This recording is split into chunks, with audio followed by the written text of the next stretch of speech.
ছি অন্তর, ছি, তুই এতটা নিচে নেমে গেছিস? কি করে পারলি এই কাজ করতে তুই? তোকে আমার শ্বশুর বাড়ি আনলাম, আর শেষমেশ তুই কি না এই কাজ করলি? লজ্জা করে না তোর? একেবারও মাথায় আসে নাই এই কাজটা করলে আমার উপর কি প্রভাব পড়বে? নিজের সম্মানের দিকে দেখলি না? আমার সম্মানটাও শেষ করলি তুই। আমি আপুর কথাগুলো চুপচাপ মুখ বুজে সহ্য করে নিলাম, কিন্তু আপনাদের মনে প্রশ্ন আসতেই পারে আমি কি এমন করলাম যার জন্য আমার আপু আমাকে এই কথাগুলো বলল। আসলেই আমি অপরাধী, খুবই বড় ধরনের জঘন্যতম অপরাধ করলাম, তাও জীবনের সবচেয়ে বড় অপরাধ, যার ফল এখন পাচ্ছি। আর আমি এতটাও জানি আরো খারাপ কিছু ঘটতে চললো আমার সাথে। অপরাধ অপরাধ বলতেছি, কিন্তু কি অপরাধ করলাম তাই বললাম না। তো চলেন একটু অতীত থেকে ঘুরে আসি, কারণ অতীত সম্পর্কে জানলেই বুঝতে পারবেন আমার অপরাধটা কি। তো চলেন।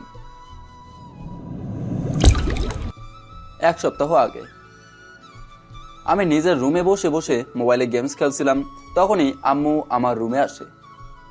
আব্বু, কি করিস? কিছু করি না। কিছু বলবা? হ্যাঁ, তোর আপু কল দিয়েছিল, তোকে যাইতে বলেছে। আম্মুর কথা শুনে সাথে সাথে মনের মধ্যে আনন্দের তুফান বইতে লাগলো। কি বলো আম্মু, আপু কল দিছিল?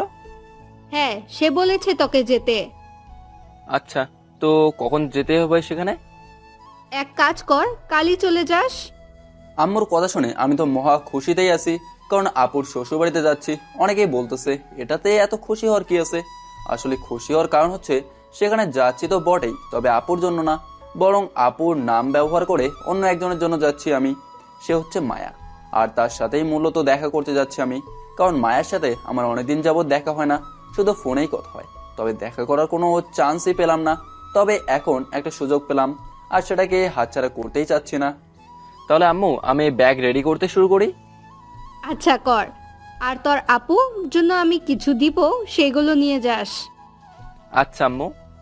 আরে, আরেকটা কথা শুন, তোর আপু বলেছে সাইমনকেও নিয়ে যাস তোর সাথে। আচ্ছা আম্মু, তুমি পারলে কষ্ট করে সাইমনকে কল করে বলে দাও যাতে কাল সকালে রেডি হয়ে সোজা এখানে চলে আসতে। আচ্ছা, আমি বলে দিচ্ছি, তুই ব্যাগ রেডি কর। বলেই চলে গেল, আর আমিও মনের খুশিতে ব্যাগ রেডি করতে লাগি। বুকের ভেতরে খুশির বন্যা বয়ে যাচ্ছে। আমিও মায়ের সাথে দেখা করার জন্য অনেক ধন্য। অনেকদিন ধরেই অপেক্ষা করতেছিলাম, আর অবশেষে আমার আর মায়ের দেখা হচ্ছে। আমিও তাই ভাবতে ভাবতে ব্যাগ গুছিয়ে নিলাম। সকালবেলা। অন্তর, ওই কিরে, এখনো ঘুমাইতেছস? কিরে, আপুদের বাড়ি যাবি না? আরে সাইমন, তুই চলে আসছিস? হ্যাঁ। কিরে ভাই, কয়টা বাজে? দেরি করে রওনা দিবি নাকি? না, বাজে কটা? 8:14 বাজে। আমরা 10টায় রওনা দেবো। দাঁড়া, আমি ফ্রেশ হয় নাই, এরপর একত্রে নাস্তা করেই বের হব। ঠিক আছে, যা তুই, আমি ফুপুর কাছে গেলাম। সাইমন আমার রুমে থেকে চলে গেল, আর আমিও ফ্রেশ হতে চলে গেলাম। ফ্রেশ হতে হতে নিজের পরিচয়টা দিয়ে দেই। বরাবরের মতো আমি মোহাম্মদ ওবায়দুর রহমান, অন্তর, অনার্স 3য় বর্ষে পড়ি। পরিবারের দ্বিতীয়তম সন্তান। প্রথম সন্তান হচ্ছে নসরিন আপু, মানে আমার, আর দ্বিতীয়ত আমি। তাছাড়াও যে সাইমনের কথা বলতেছি সে হচ্ছে আমার আপন মামাতো ভাই। সাইমনরা 2 ভাই, প্রথম সে, দ্বিতীয় তো ফয়সাল। সাইমনদের পরিবারের মামা মামি সাইমনরা 2 ভাই আছে। সাইমন বলতে গেলে প্রায় আমার ওই সমবয়সী, তবে আমি তার থেকে 3 মাসের বড়, আর আম্মু ও মামার বড়। তবে সাইমন আর আমি আলাদা আলাদা কলেজে পড়ি, কিন্তু সেম ব্যাচ আমরা। তবে আমরা 2 ফ্যামিলি, মানে মামা ও আমরা 2 এলাকায় থাকি। ফ্রেশ হয়ে আসলাম, আমার গোছানো ব্যাগ নিয়ে নিচে চলে গেলাম। সেখানে দেখলাম সাইমন আম্মু আব্বুর সাথে টেবিলে উপস্থিত। আমিও টেবিলে গেলাম নাস্তার জন্য। আমি যেতেই আম্মু আমাকে নাস্তা দেয়, এরপর নাস্তা করে নিলাম। নাস্তা শেষ করে ব্যাগ নিয়ে যাওয়ার জন্য একদম প্রস্তুত আমরা। সাবধানে যাই আব্বু, নিজের ও নিজের ভাইয়ের খেয়াল রাখিস, কেমন? আরে আম্মু, চিন্তা করিও না, আমাদের জন্য দোয়া করিও। আর আব্বু, আমরা গেলাম, তোমরা দুজন দুজনের খেয়াল রাখিও। বলেই তাদের থেকে বিদায় নিয়ে চলে গেলাম বাস স্টেশনে। সেখানে গিয়ে বাসের টিকিট নিলাম, আর আমরাও বাসে উঠে পড়লাম। আর কিছুক্ষণের মধ্যেই বাস স্টার্ট করলো, আর বাসের যাত্রা শুরু হলো। আমার মনে তো আর তর সইছে না মায়ের সাথে দেখা করার জন্য। ও, আপনাদের তো মায়ের সম্পর্কে কিছু বলি নাই, তাহলে বাসে যাত্রা করতে করতে মায়ের সম্পর্কে কিছু কথা বলি। মায়া, সে হচ্ছে আমার ভালোবাসা, তার সাথে 8 মাসের রিলেশন। সে বলতে গেলে আমার আপুর ননদ, মানে দুলাভাইয়ের মামাতো বোন। আর দুলাভাইয়ের যেহেতু এক প্রকারের বোন, তাই আমার আপুরও ননদই হবে। মায়া ও তার পরিবার দুলাভাইদের ওখানেই থাকে। তার সাথে আপুর বিয়েতেই আমার পরিচয় হয়। আসলে আপুর লাভ ম্যারেজ হয়, তাই আপুর শ্বশুর বাড়িটা একটু দূরে, আর তাদের বিয়ের কারণেই আমরা একে অপরের পরিচিত হই। প্রথমে তার সাথে বন্ধুত্ব, এরপর আস্তে আস্তে সেই বন্ধুত্বটা ভালোবাসার রূপ নিয়ে নেয়। প্রথমে আমরা ছিলাম বেআইন, এরপর দুজন দুজনের সাথে মিশতে শুরু করি, আর দুজন দুজনকে জানতে লাগলাম। এরপর সেই মেলামেশা থেকেই আস্তে আস্তে দুজনের মধ্যে মনের একটা ফিলিংস কাজ করতে লাগে। এরপর একদিন দুজনেই সেই ফিলিংস একে অপরের কাছে প্রকাশ করলাম। তারপর থেকেই আমাদের ভালোবাসার পথ শুরু হয়। আর মজার ব্যাপার হলো, আপুর বিয়ে হলো 9 মাস, মানে 1 মাসের ব্যবধান। আর 8 মাসের রিলেশনের মধ্যে 5 মাস হলো আমাদের দেখা হয় না। কিন্তু অপেক্ষার অবসান ঘটিয়ে আজ আমাদের আবার দেখা হবে। আর আমি যে আপুদের বাড়িতে যাচ্ছি সেটাও মায়াকে বলি নাই, কারণ চিন্তা করলাম তাকে সারপ্রাইজ দেব। মায়াকে দেখার জন্য মনের ভেতরে এক প্রকার উত্তেজনা কাজ করতে লাগলো। আমাদের শুধু ফোনেই আলাপ হতো, আর দেখা কম হতো। 4 ঘন্টা বাদে জার্নি করার পর আমরা আমাদের গন্তব্যের অনেকটা কাছেই পৌঁছলাম। আমরা বাস স্টেশনে পৌঁছলাম। বাস থেকে নেমে আমরা একটা সিএনজি নিলাম, আর সেটা নিয়ে ডাইরেক্ট আপুর শ্বশুর বাড়িতেই চলে যাই। এরপর সিএনজির ভাড়া দিয়ে আমরা আমাদের ব্যাগ নিয়ে আপুদের বাড়ির দরজার সামনে এবং কলিং বেল বাজিয়েই দিলাম।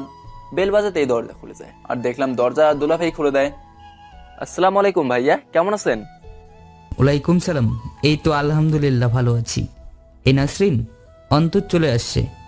আরে তোমরা ভিতরে আসো। দুলাভাই আমার থেকে একটা ব্যাগ নিয়ে ভেতরে যায়।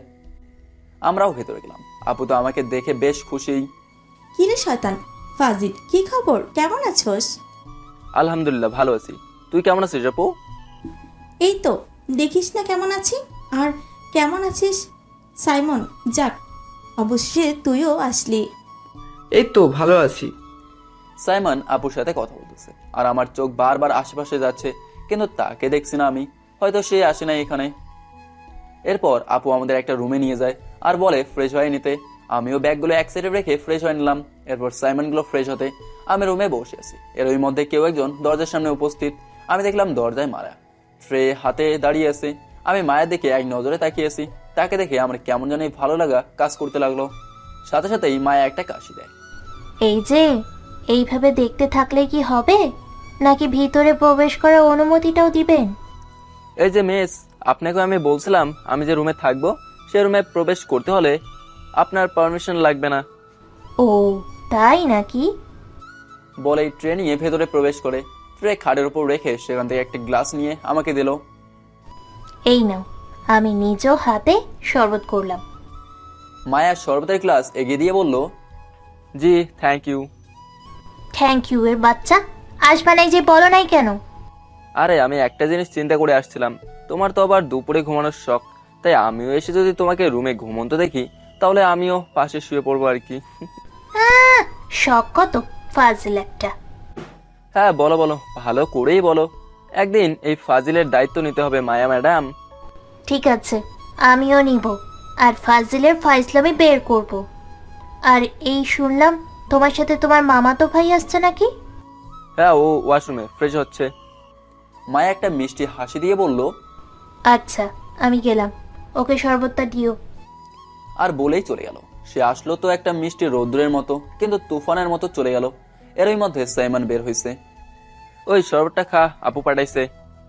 সাইমনও শরবতটা খেয়ে নিল। এরই মধ্যে দুপুরের খাবার ডাক আসলো, আর আমরা খেতে চলে গেলাম।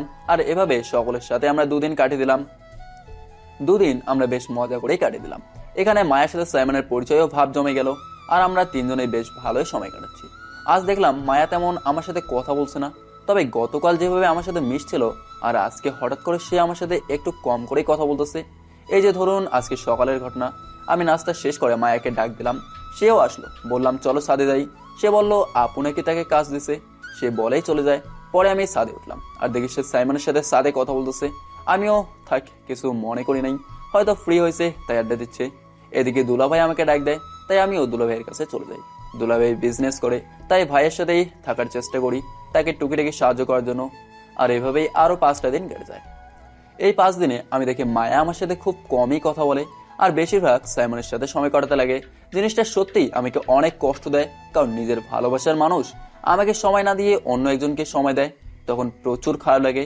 ভাইয়া আমাকে বাইরে পাঠাইছিল কিছু জিনিস আনতে, আর আমিও সেগুলো নিয়ে বাসায় ফিরি। বাসায় ফিরে মায়া ও সাইমনকে না দেখে চিন্তা করলাম তারা হয়তো ছাদে আছে, তাই আমিও ছাদে গেলাম। সেখানে তাদের দেখলাম। এরপর আমি আপুর রুমে যাচ্ছি, তখনই মায়ার রুমের থেকে কথার শব্দ পেলাম। মায়ের রুমটা হচ্ছে আপুর রুমের সামনের রুমে। সেখানে আমি সাইমনের কথা শুনতে পাচ্ছি, তারা কথা বলতেছে। আমিও সেই কথাগুলো শুনতে লাগলাম। উফ, মায়া দেখলে কিভাবে আমাদের বন্ধুত্ব ভালোবাসায় পরিণত হয়ে গেল? জাস্ট 1 সপ্তাহের পরিচয়, আর এখন তো তুমি আমার জীবনের একটা অংশ হয়ে গেলে। কথাটা শুনেই নিমেষেই কলিজায় মোচড় লাগলো। এটা আমি কি শুনলাম? বন্ধুত্ব থেকে ভালোবাসা মানে, আর জীবনের অংশ মানে? কি বলতেছে এইসব? আসলেই ভালোবাসাটা কি করে হয়ে গেল? হঠাৎ করেই এলে আর মনের ভিতরে জায়গা করে নিলে তুমি। মায়ার কথা শুনে তো আরো বড় ঝটকা লাগলো। কি বলতেছে এইসব? সে মনের ভিতরে জায়গা করে নিল মানে? মায়া কিভাবে এই কাজটা করতে পারলো? তাহলে কি সে আমার সাথে এতদিন টাইম পাস করেছিল? আমার ফিলিংস নিয়ে খেলা করলো সে? কথাগুলো মনের মধ্যে ভাবছি, আর অজান্তেই চোখ দিয়ে গড়িয়ে গড়িয়ে পানি ঝরে পড়তে লাগলো। তাদের এই কথাগুলো শুনে আমি আর ওইখানে দাঁড়িয়ে থাকতে পারলাম না, সোজা রুমে চলে গেলাম। আর ভাবতে লাগলাম, কি করে পারলো মায়া আমার সাথে এত বড় প্রতারণা করতে? কি করে পারলো এই জঘন্যতম কাজটা করতে? যদি ভালোবাসার কমতিই থাকতো তাহলে আমাকে বলে দিত, কিন্তু সে আমাকে না বলেই নিজের ইচ্ছা মতো যা খুশি করে বেড়াচ্ছে। না, আমি এর উত্তর চাই। সে কি করে আমার ফিলিংস নিয়ে খেলা করলো?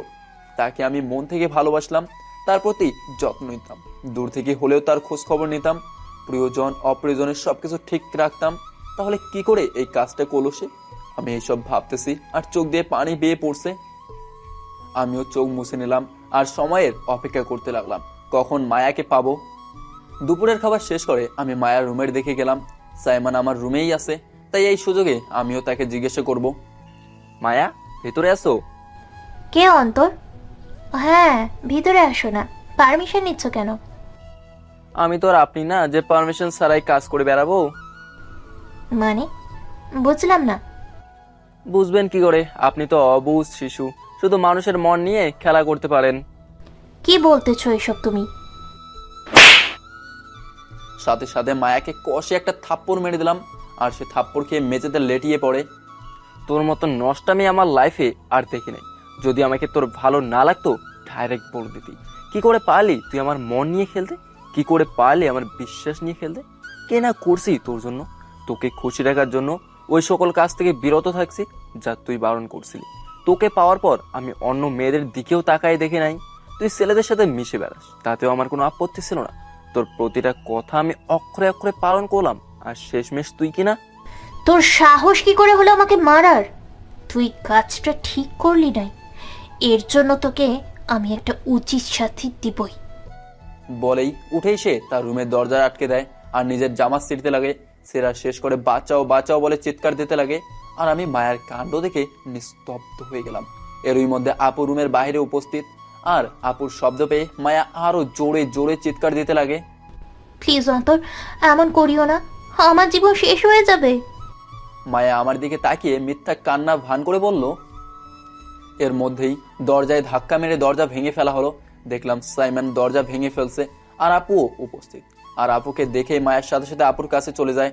আর আপু মায়ার অবস্থা ও তার ন্যাকে কান্না দেখে মায়াকে সাইডে রেখে আমার কাছে এসে আমাকে সজোরে কষে থাপ্পড় দেয়। এই ছিল মূল ঘটনা। 7 দিন ধরে কি কি হয়েছে সবই তুলে ধরলাম। এরপরে আপু আমাকে অনেক কথা শোনায়। বুঝতে পারলেন আমি কি অপরাধ করলাম? আপু আমাকে কথাগুলো বলা শেষ না করতেই দুলাভাই ও বাকিরাও হাজির। তারা এই অবস্থা দেখে আমার দিকে তেড়ে আসে। তোকে আমি অনেক ভালো মনে করেছিলাম অন্তর, কিন্তু শেষমেশে তুই কিনা এই জঘন্য কাজ করলি। আমি তোকে নিজের ভাইয়ের জায়গায় দিলাম, আর তুই কি করলি? তুই আমার খেয়ে আমার সর্বনাশ করলি। এতদিন আমি দুধ কলা দিয়ে কালসাপ ঘরে পুষে রাখছিলাম। এই কোনোদিন আমার ভাই হতে পারে? এত কথা বলতেছো কেন? এই জানোয়ারকে এক্ষুনি ঘাট ধাক্কা দিয়ে ঘর থেকে বের করো।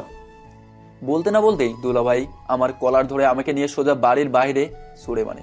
আর আমার ব্যাগও। আর পিছনে থেকে দেখলাম সাইমন ও মায়া, তারা দুজন দুজনের খুব কাছাকাছি আছে। আর আমার অবস্থা দেখে মুচকি হাসতেছে। আমার বুঝতে বাকি রইল না সাইমন ও মায়ের সাথে মিলিত হয়ে গেছে।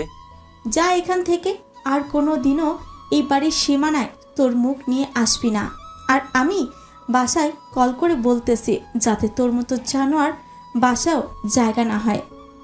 চলেন এখান থেকে, এই জানোয়ার এখানেই থাক। বলেই সকলে চলে যেতে লাগে আর আমিও বাড়ির আঙিনায় পড়ে আছি আর চোখ দিয়ে অঝরে পানি বেয়ে পড়ছে।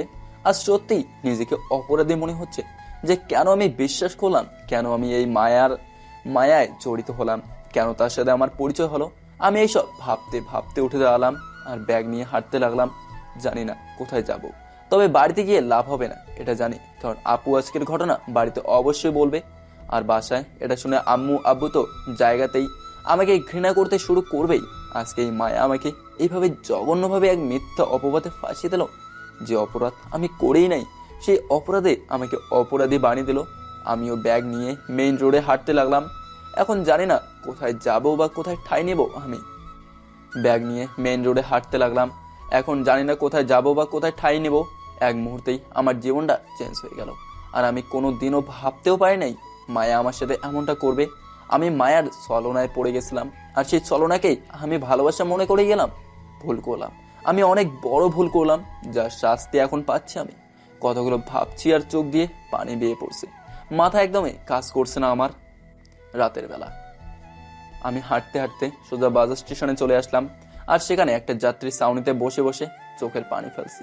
আমি আর আমার আম্মু আব্বুর কাছে এই মুখ নিয়ে ফিরতে পারবো না, কারণ এতক্ষণে হয়তো আপু তাদের সব বলে দিছে, আর তারাও হয়তো কথাগুলো শুনে আমাকে ঘৃণা করতে শুরু করছে। কিন্তু কি করব আমি এখন? আমার কাছে তো কোনো প্রমাণও নেই যে নিজেকে নির্দোষ প্রমাণ করব। আমি এইসব নিয়ে ভাবতে লাগি, তখনই আমার মোবাইলে কল আসে। আমি দেখলাম তানভীর কল দিয়েছে। আমিও কল রিসিভ করলাম। কিরে হারামি, কি অবস্থা? ভালোবাসা পেয়ে বন্ধুরে ভুলে গেছিস? আমি চুপচাপ তানভীরের কথা শুনতেছি, আর ভালোবাসার কথা শুনে চোখ দিয়ে আরো পানি বেয়ে পড়তে লাগে। শালা, যেখানে গেছিস 1 সপ্তাহ হয়ে গেল, আমার কোনো খোঁজ খবর নিলি না তুই। এলাকায় আয়, তোর পাইলে তো খাইছি আমি। দোস্ত, আমি আর কোনোদিন এলাকায় আসবো না। এলাকায় আসবি না মানে? আর এই তোর কণ্ঠ শুনে মনে হচ্ছে তুই কান্না করতেছস। তানভীর, আমার সব শেষ হয়ে গেছে রে ভাই। এই সব শেষ হয়ে গেছে মানে? আর তুই তো কান্না করছিস কেন? এই কি হয়েছে তোর? এই অন্তর, তুই কান্না করতেছিস কেন? কি হয়েছে বল আমাকে। দোস্ত, আমি আমার ভালোবাসার ফল ভালোভাবেই পাইছি। আমার ভালোবাসার প্রাপ্য মর্যাদাটা পাইছি আমি।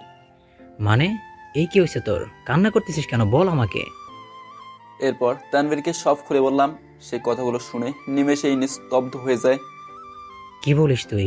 মায়া তোর সাথে এমনটা করছে? সে কি করে পারলো এমনটা করতে?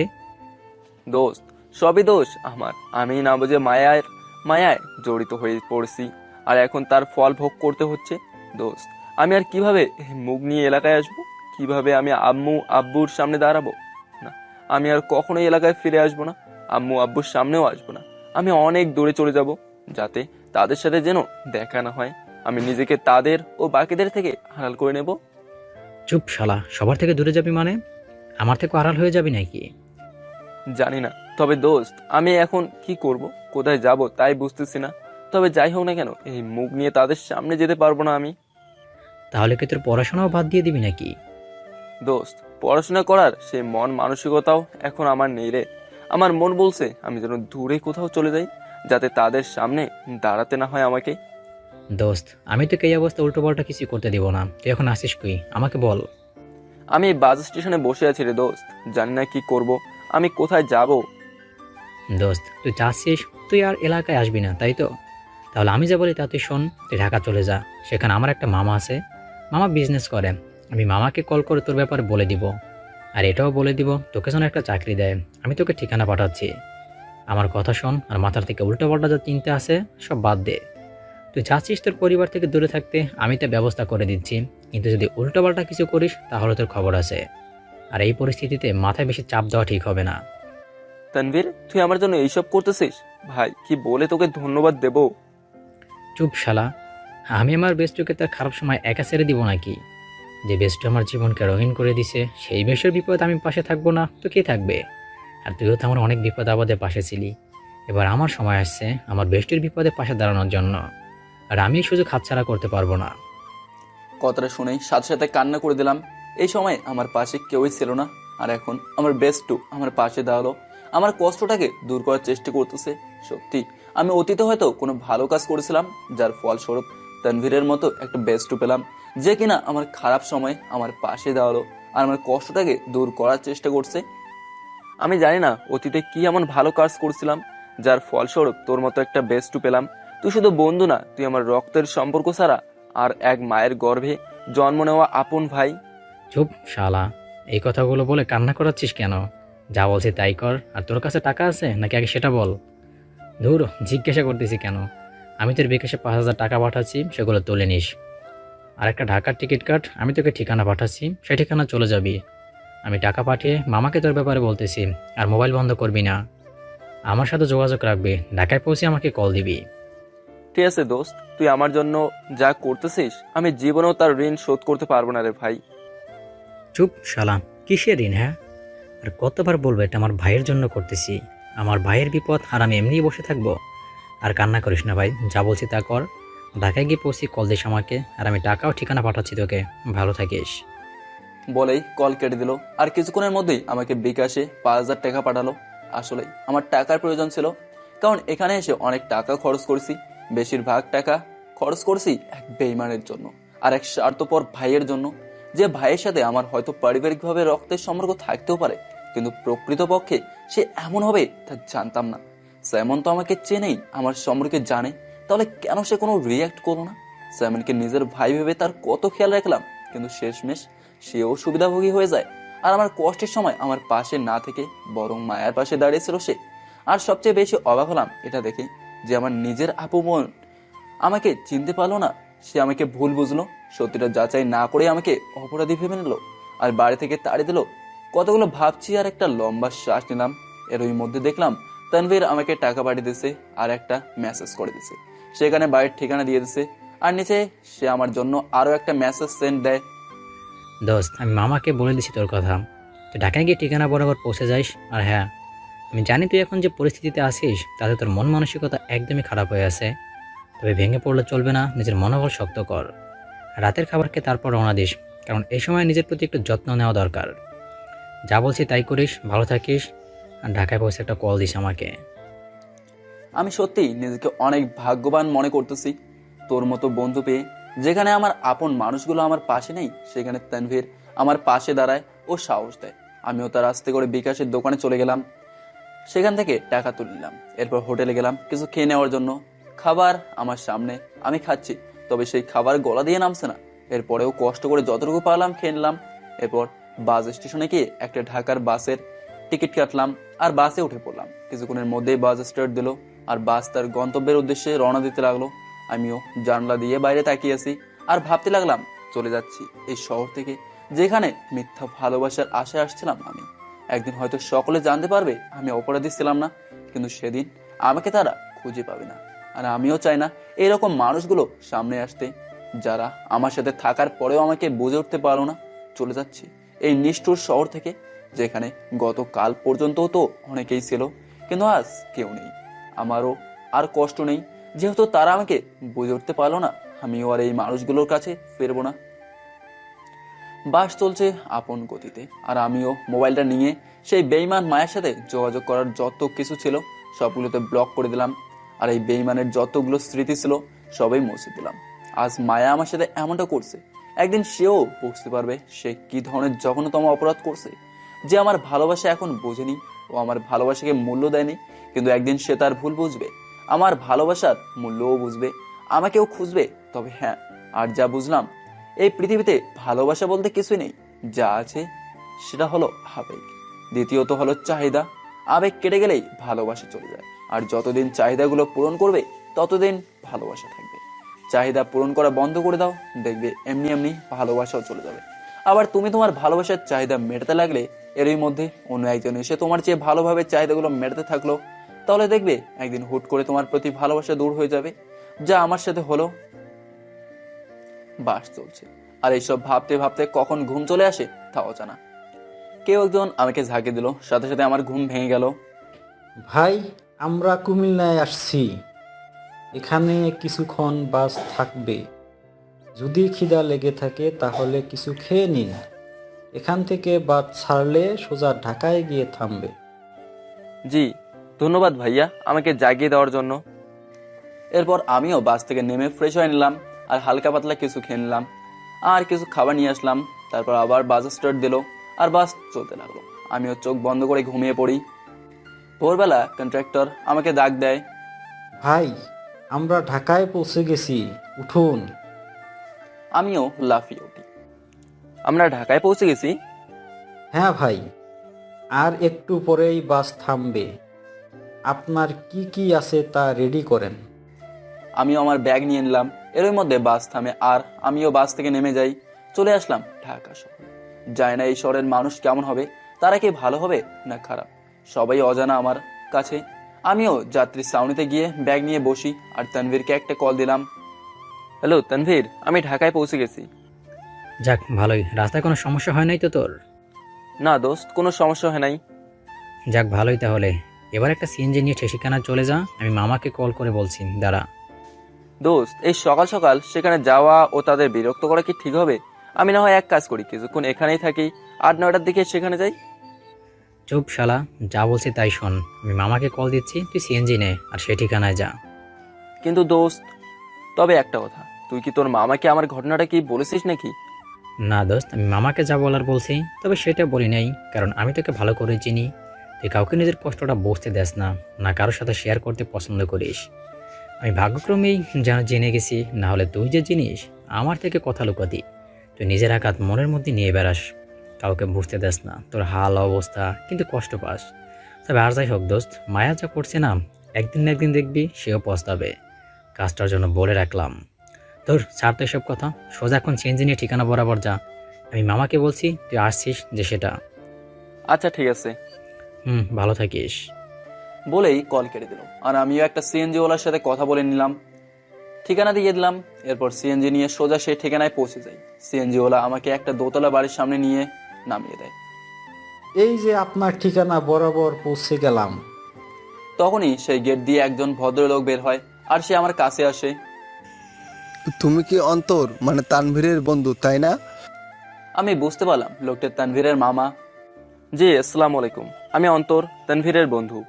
ওয়ালাইকুম আসসালাম, চলো ভিতরে আসো। আমিও সিএনজির ভাড়া মিটিয়ে দিলাম আর তানভীরের মামার সাথে ভেতরে যেতে লাগলাম। ভেতরে গিয়ে দেখলাম বাড়িটা বেশ বড়ই আছে। আমিও তার সাথে ভেতরে গেলাম। তো আসতে তো কোনো অসুবিধা হয় নাই তো? জি না আঙ্কেল, কোনো অসুবিধা হয় নাই। আচ্ছা চলো তোমাকে রুম দেখিয়ে দিই। এরপর আমি তানভীরের মামার সাথে একটা রুমে যাই। এরপর আমাকে বলে ফ্রেশ হয়ে নিতে আর উনি চলে যায়। আমিও ব্যাগ খাটের উপর রেখে চলে গেলাম ফ্রেশ হতে। ফ্রেশ হয়ে এসে মোবাইলের স্ক্রিন অন করে দেখি 7:09 বাজে। আমিও মোবাইলটাকে খাটের উপর রেখে ব্যাগ থেকে তোয়ালে বের করে নিলাম আর হাত মুখ মুছে নিলাম। রুমে একটা আয়না ছিল, সেটার সামনে দাঁড়ালাম আর নিজেকে দেখতে লাগলাম। দেখলাম নিজের সেই হাসি খুশি চেহারাটা আজ কেমন যেন চুপসে গেছে। আসলে এটাই স্বাভাবিক, একটা মিথ্যা অপবাদী আমাকে কোথায় থেকে কোথায় নিয়ে আসলো। গতকাল এই সময় আমি ঘুমাচ্ছিলাম আপুদের বাসায়, আর আজ এই সময় আপুদের শুধু বাড়ি নয়, সেই শহর থেকেই দূরে আমি। শুধু আপুদেরই না, নিজের বাড়ি ও শহর থেকেও দূরে আমি। গতকাল এই সময় আমি ছিলাম কারো আদরের ভাই, কলিজার টুকরার ছেলে, কারো কেয়ারিং মানুষ। আর আজ আমি সকলের কাছেই অপরাধী হয়ে গেলাম। মায়া আমার পুরো দুনিয়াটাকেই পাল্টে দিল। আমি এতক্ষণে আপুর ডাক শুনে ঘুম থেকে ওঠার কথা ছিল, আর বাসায় হলে আম্মুর ডাক শুনে উঠতাম। কিন্তু এখন আমি আগের থেকেই জেগে আছি। গতকাল ধরে বাসায় আব্বু আম্মুর সাথে কথা হয় নাই, তারাও আমাকে কল দেয়নি। হয়তো তাদের কানে সব পৌঁছে গেছে। আজ নিজের চেহারা দেখে বড়ই অসহায় মনে হচ্ছে, কিন্তু না, আমি তো অসহায় না। জানি আমার বিপদে আমার পরিবার থাকার কথা ছিল বটেই, কিন্তু তারা আমাকে ভুল বুঝে দূরে ঠেলে দিল। আমার প্রতি বিশ্বাস নেই তাদের। তখনই আমার মনে পড়লো আমি তানভীরের মামার বাসায় এসে তানভীরকে একটা কল দেওয়ার কথা ছিল। সাথে সাথে আমি মোবাইলটা বের করলাম আর তানভীরকে কল দিলাম। সেও রিসিভ করে। কি রে শালা, কই তুই ঠিক মতো পৌঁছেছিস? ঠিকানা চিনছিস তো? হ্যাঁ রে ভাই, পৌঁছেছি। সরি একটু দেরি হয়ে গেছে তোকে কল করতে। ধর শালা, আমি চিন্তায় পড়ে গেছিলাম তো ঠিকানা চিনছিস কিনা, নাকি অন্য কোথাও চলে গেছিস। আমি না চিন্তা করতেছিলাম। যাই হোক বাদ দে, শোন, আমি মামাকে যা বলার বলে দিছি, তোকে কিছুই বলতে হবে না। আর তুই আজ থেকে মামাদের কাছেই থাকবি, অন্য কোথাও যেতে হবে না তোকে। আর শোন, অবশ্যই মোবাইল চালু রাখবি আর আমার সাথে যোগাযোগ রাখবি। যদি একদিনও যোগাযোগ বন্ধ করিস না, তাহলে তোর এসেই পিটে যাব। থ্যাঙ্কস দোস্ত, আমার জন্য এত কিছু করলি। তোর ঋণ কোনোদিনও আমি শোধ করতে পারবো না রে ভাই। শালা কান্না করতেছিস কেন? শোন, কান্না থামা। আর কেউ তোর পাশে না থাক, তোর এই বেস্ট তোর পাশে আছে, থাকবেও। এখন যা রেস্ট কর, পরে কথা বলবো তোর সাথে। অনেক জার্নি করছিস তুই, এখন তোর রেস্টের দরকার। পরে কথা বলবো, ভালো থাকিস। বলেই কল কেটে দিল।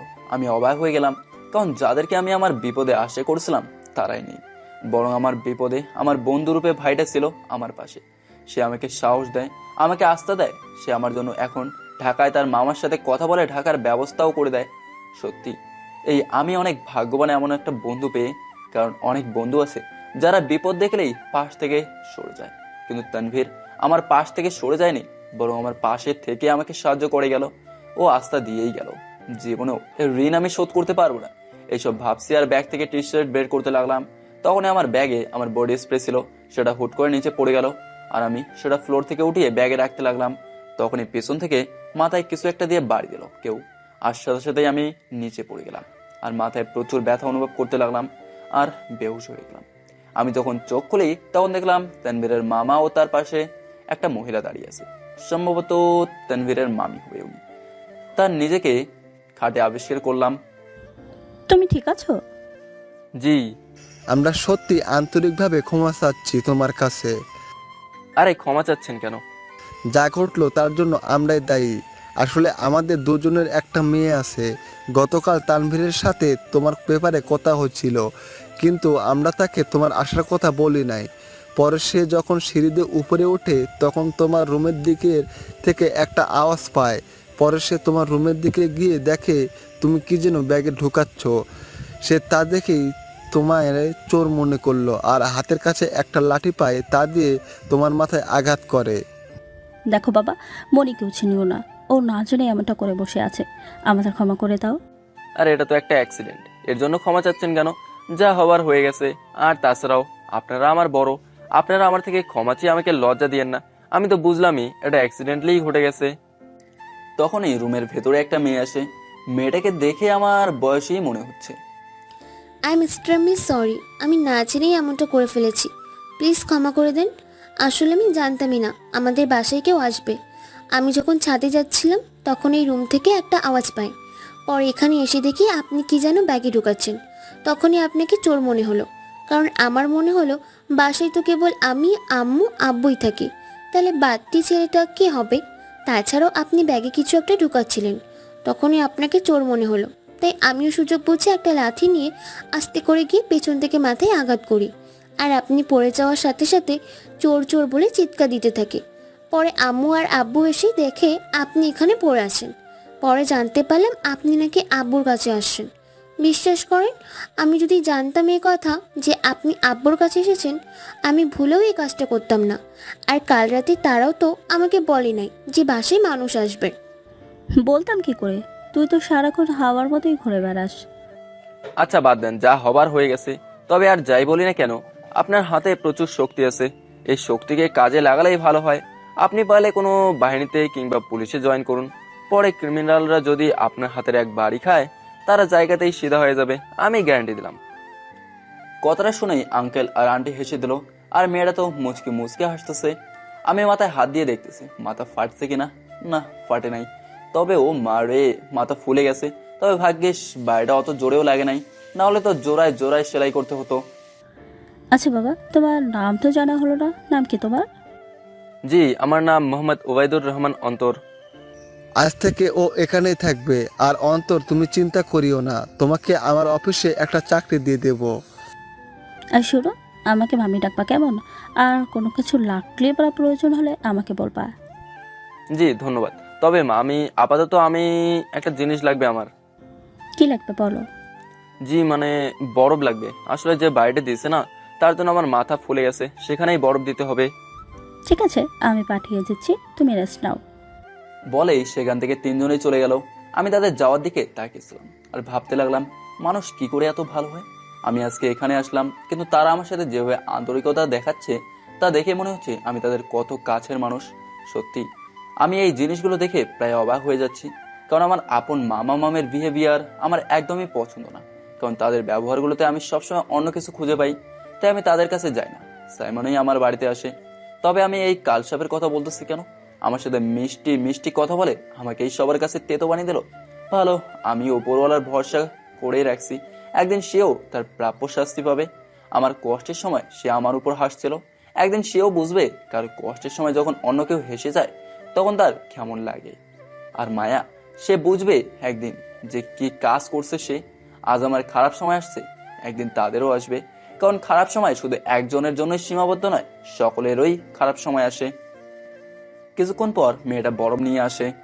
এই নিন, আসলে সত্যি আমি অজান্তেই কাজটা করে ফেলেছি, আমাকে ক্ষমা করবেন। আরে বললাম না, এটা জাস্ট একটা অ্যাক্সিডেন্ট। বলেই আমি বরফ নিলাম আর মাথায় লাগাতে লাগি। ভাই সাহেব, জাস্ট একটু লাগলেই ব্যথায় ফেটে যায়। কিন্তু মেয়ের সামনে তো আর চিৎকার করতে পারবো না, না হলে একদিন বাড়ি থাকা অবস্থায় সাইকেল থেকে পড়ে জাস্ট পায়ের চামড়া চলে গেছিল। তখন আম্মু আমার সেই ক্ষতস্থানে ডেটল লাগাচ্ছিল। আহারে, আমার চিৎকার পাশের বাসায় আন্টি পর্যন্ত চলে আসছে কি হয়েছে দেখার জন্য। আর চিৎকার দেওয়ার কারণে আম্মু আমাকে দিচ্ছে মায়ের। কথাটা বলতেই নিমেষেই মনটা খারাপ হয়ে গেল আর চোখেও পানি চলে আসলো। কারণ আজ যদি আমি আম্মুর কাছে থাকতাম, সে নিজে এসে আমার মাথায় বরফ লাগিয়ে দিত। কিন্তু আজ আমি সকলের থেকে দূরে। একদিন হয়ে গেল আম্মু আমার মোবাইলে একটাও কল করেনি, অথচ প্রতি বেলায় সে কল করে করে আমার খোঁজ খবর নিত। হয়তো সেও ভেবে নিছে আমি সত্যি অপরাধী। থাক, যদি তারা আমাকে ছাড়া সুখে শান্তিতে থাকতে পারে, আমিও আর তাদের মাঝে ফিরে তাদের সেই সুখ শান্তি নষ্ট করব না। আমি চাই আমার আম্মু আব্বু সুখে শান্তিতেই থাকুক। শুধু আমিই না, প্রতিটা ছেলে মেয়েই চায় তার বাবা মা সুখে শান্তিতে থাকুক। না মানে, আপনি কি সত্যি বেশি ব্যথা পেয়েছেন? কথাটা বলতেই আমার ঘোর কাটলো। জি, কিছু বলবেন? আপনি কি বেশি ব্যথা পেয়েছেন? আরে না, এত ব্যথা পাই নাই।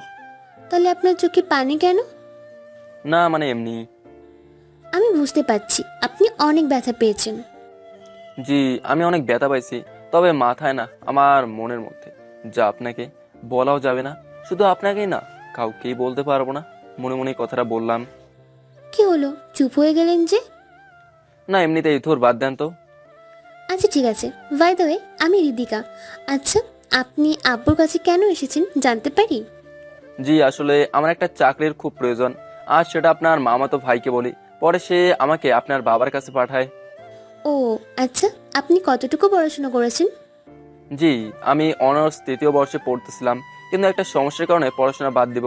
আসলে ফ্যামিলি প্রবলেম, তাই। ও, আপনার ফ্যামিলিতে কে কে আছে? ফ্যামিলিতে তো আম্মু আব্বু আছেই, কিন্তু বর্তমানে আমি নেই সেই ফ্যামিলিতে। কি হলো, বললেন না যে আপনার ফ্যামিলিতে কে কে আছে? জি, আমার আব্বু আম্মু আছে। আমরা কথা বলতেছিলাম, তখনই মামি রুমে আসলো। অন্তর বাবা, একটা কথা বলি তোমাকে। জি বলেন। দেখো, একদম সংকোচ বোধ না করে বলো, তোমাকে কি নাস্তা এখানে এনে দিব, নাকি আমাদের সাথে বসে নাস্তা করবে? আমি কি বলবো ভেবে পাচ্ছি না। একে তো এটা অন্যের ঘর, আর তাকে কি করে আমি নাস্তার ব্যাপারে বলবো ভেবে পাচ্ছি না। কি হয়েছে, চুপ করে আছো কেন? দেখো, এভাবে সংকোচ বোধ করার কিছুই নেই। না মানে লাগবে না, আসলে আমি একা খাই না। তাহলে তো ভালোই হলো, চলো ডাইনিং টেবিলে। আমি কিছু বুঝতেছি না কি করব বা কিভাবে করব। পরে আমিও উঠে যেতে লাগি, তবে আমার থেকে একটু আনইজি ফিল হচ্ছে, কারণ নতুন জায়গা তাই। তাছাড়াও এটা আমার বাড়ি না। আমি হাঁটতে লাগলাম, তবে পা পাচ্ছি না। ভেতরে এক প্রকার লজ্জাই কাজ করতেছে। কি হয়েছে বাবা, হাঁটতেছো না কেন? না মানে এমনি আসতেছি তো। বুঝেছি, তুমি এখনই সংকোচ বোধ করতেছো। আমি তো তোমাকে বললামই সংকোচ বোধ না করে, এটা তোমার বাড়ি মনে করো। বলেই যেতে লাগে, আর আমিও অবাক চোখে তাকিয়ে আছি। মানে কি করে মানুষ এতটা ভালো হতে পারে? আমি তো তাদের চেনা কেউই নই, তাহলে কেন আমার প্রতি এত সহজ যত্নশীল? মানে মনের মধ্যে তাদের জন্য এক প্রকার অস্থিরতা কাজ করতেছে, কিন্তু প্রকাশ করতে পারতেছে না। পরে আমি গেলাম, এরপর টেবিলে বসতেই মামি নিজের হাতেই নাস্তা দেয়। এরপর সকলেই নাস্তা করতে লাগলাম, আমিও আস্তে আস্তে নাস্তা করতে লাগলাম। নাস্তা শেষ করেই আমি আমার রুমে গেলাম আর শুয়ে পড়লাম। আমি সেখানে শুয়ে শুয়ে ভাবতে লাগলাম, কোথায় চলে আসলাম আমি, বা কোন জগতে আছি আমি, যেখানে আমার আপন মানুষদেরই খোঁজ নেই। সেখানে ঘন্টা খানিকও হয়নি তাদের সাথে দেখা হলো, কিন্তু তারা আমাকে যেভাবে আপ্যায়ন করতেছে মনে হচ্ছে আমি তাদের অনেক চেনা পরিচিত কেউ। আর যেখানে আমার আপন মামা মামি আমার খোঁজ খবর তো নেয়ই না, আবার দেখা হলে আমাকে এক প্রকার ইনসাল্ট করে কথা বলতো। আর সেখানে অন্য আর একজনের পরিবারের কেউ আমার এত যত্ন নিচ্ছে। তখন মামি আমার রুমে আসে। অন্তর, কি বলতেছো বাবা? জি কিছু না, এমনি শুয়ে আছি। মাথায় এখনো কি ব্যথা আছে নাকি? না তেমন ব্যথা নেই, হালকা একটু আছে। ও, এই নাও, ওষুধটা খেও না, ব্যথা চলে যাবে। বলেই আমাকে ওষুধ বের করে দেয়, আর সেটা দিয়ে মামি চলে গেল। আমি মামির যাওয়ার দিকে তাকিয়ে আছি আর ভাবতে লাগলাম তারা কতটা ভালো, তাদের ঘরের অতিথিকে তারা কত ভালোভাবেই না আপ্যায়ন করতেছে। তারা আমাকে নিজের কেউ ভাবতেছে, আর আমার আপন মামা মামি আমাকে অনেক ভাবেই অপমান করছে। তবে আমার ভাই বলে আজ পর্যন্ত আম্মুকে মামা মামির কথা সেই কথাগুলো বলি নাই। আর আমার আপন মামাতো ভাই সাইমনকে নিজের ভাই হিসেবে মর্যাদা দিলাম, মনে করেছিলাম সে অন্তত ভালো হবে, কিন্তু না, সে তো আরো। তানভীর কতটা ভাগ্যবান এমন মামা মামি পেয়ে, যাদের মন অনেক বড়। তখনই আমার মোবাইলে কল চলে আসে। দেখলাম শালা শয়তানকে, ভাবলাম সেই কল দিল, আমিও রিসিভ করে নিলাম। শালা শয়তানকে ভাবলাম আর সেই কল দিল। শালা কি বললি তুই? আচ্ছা বাদ দে, কি করিস? নাস্তা করছিস? হ্যাঁ রে ভাই, করছি।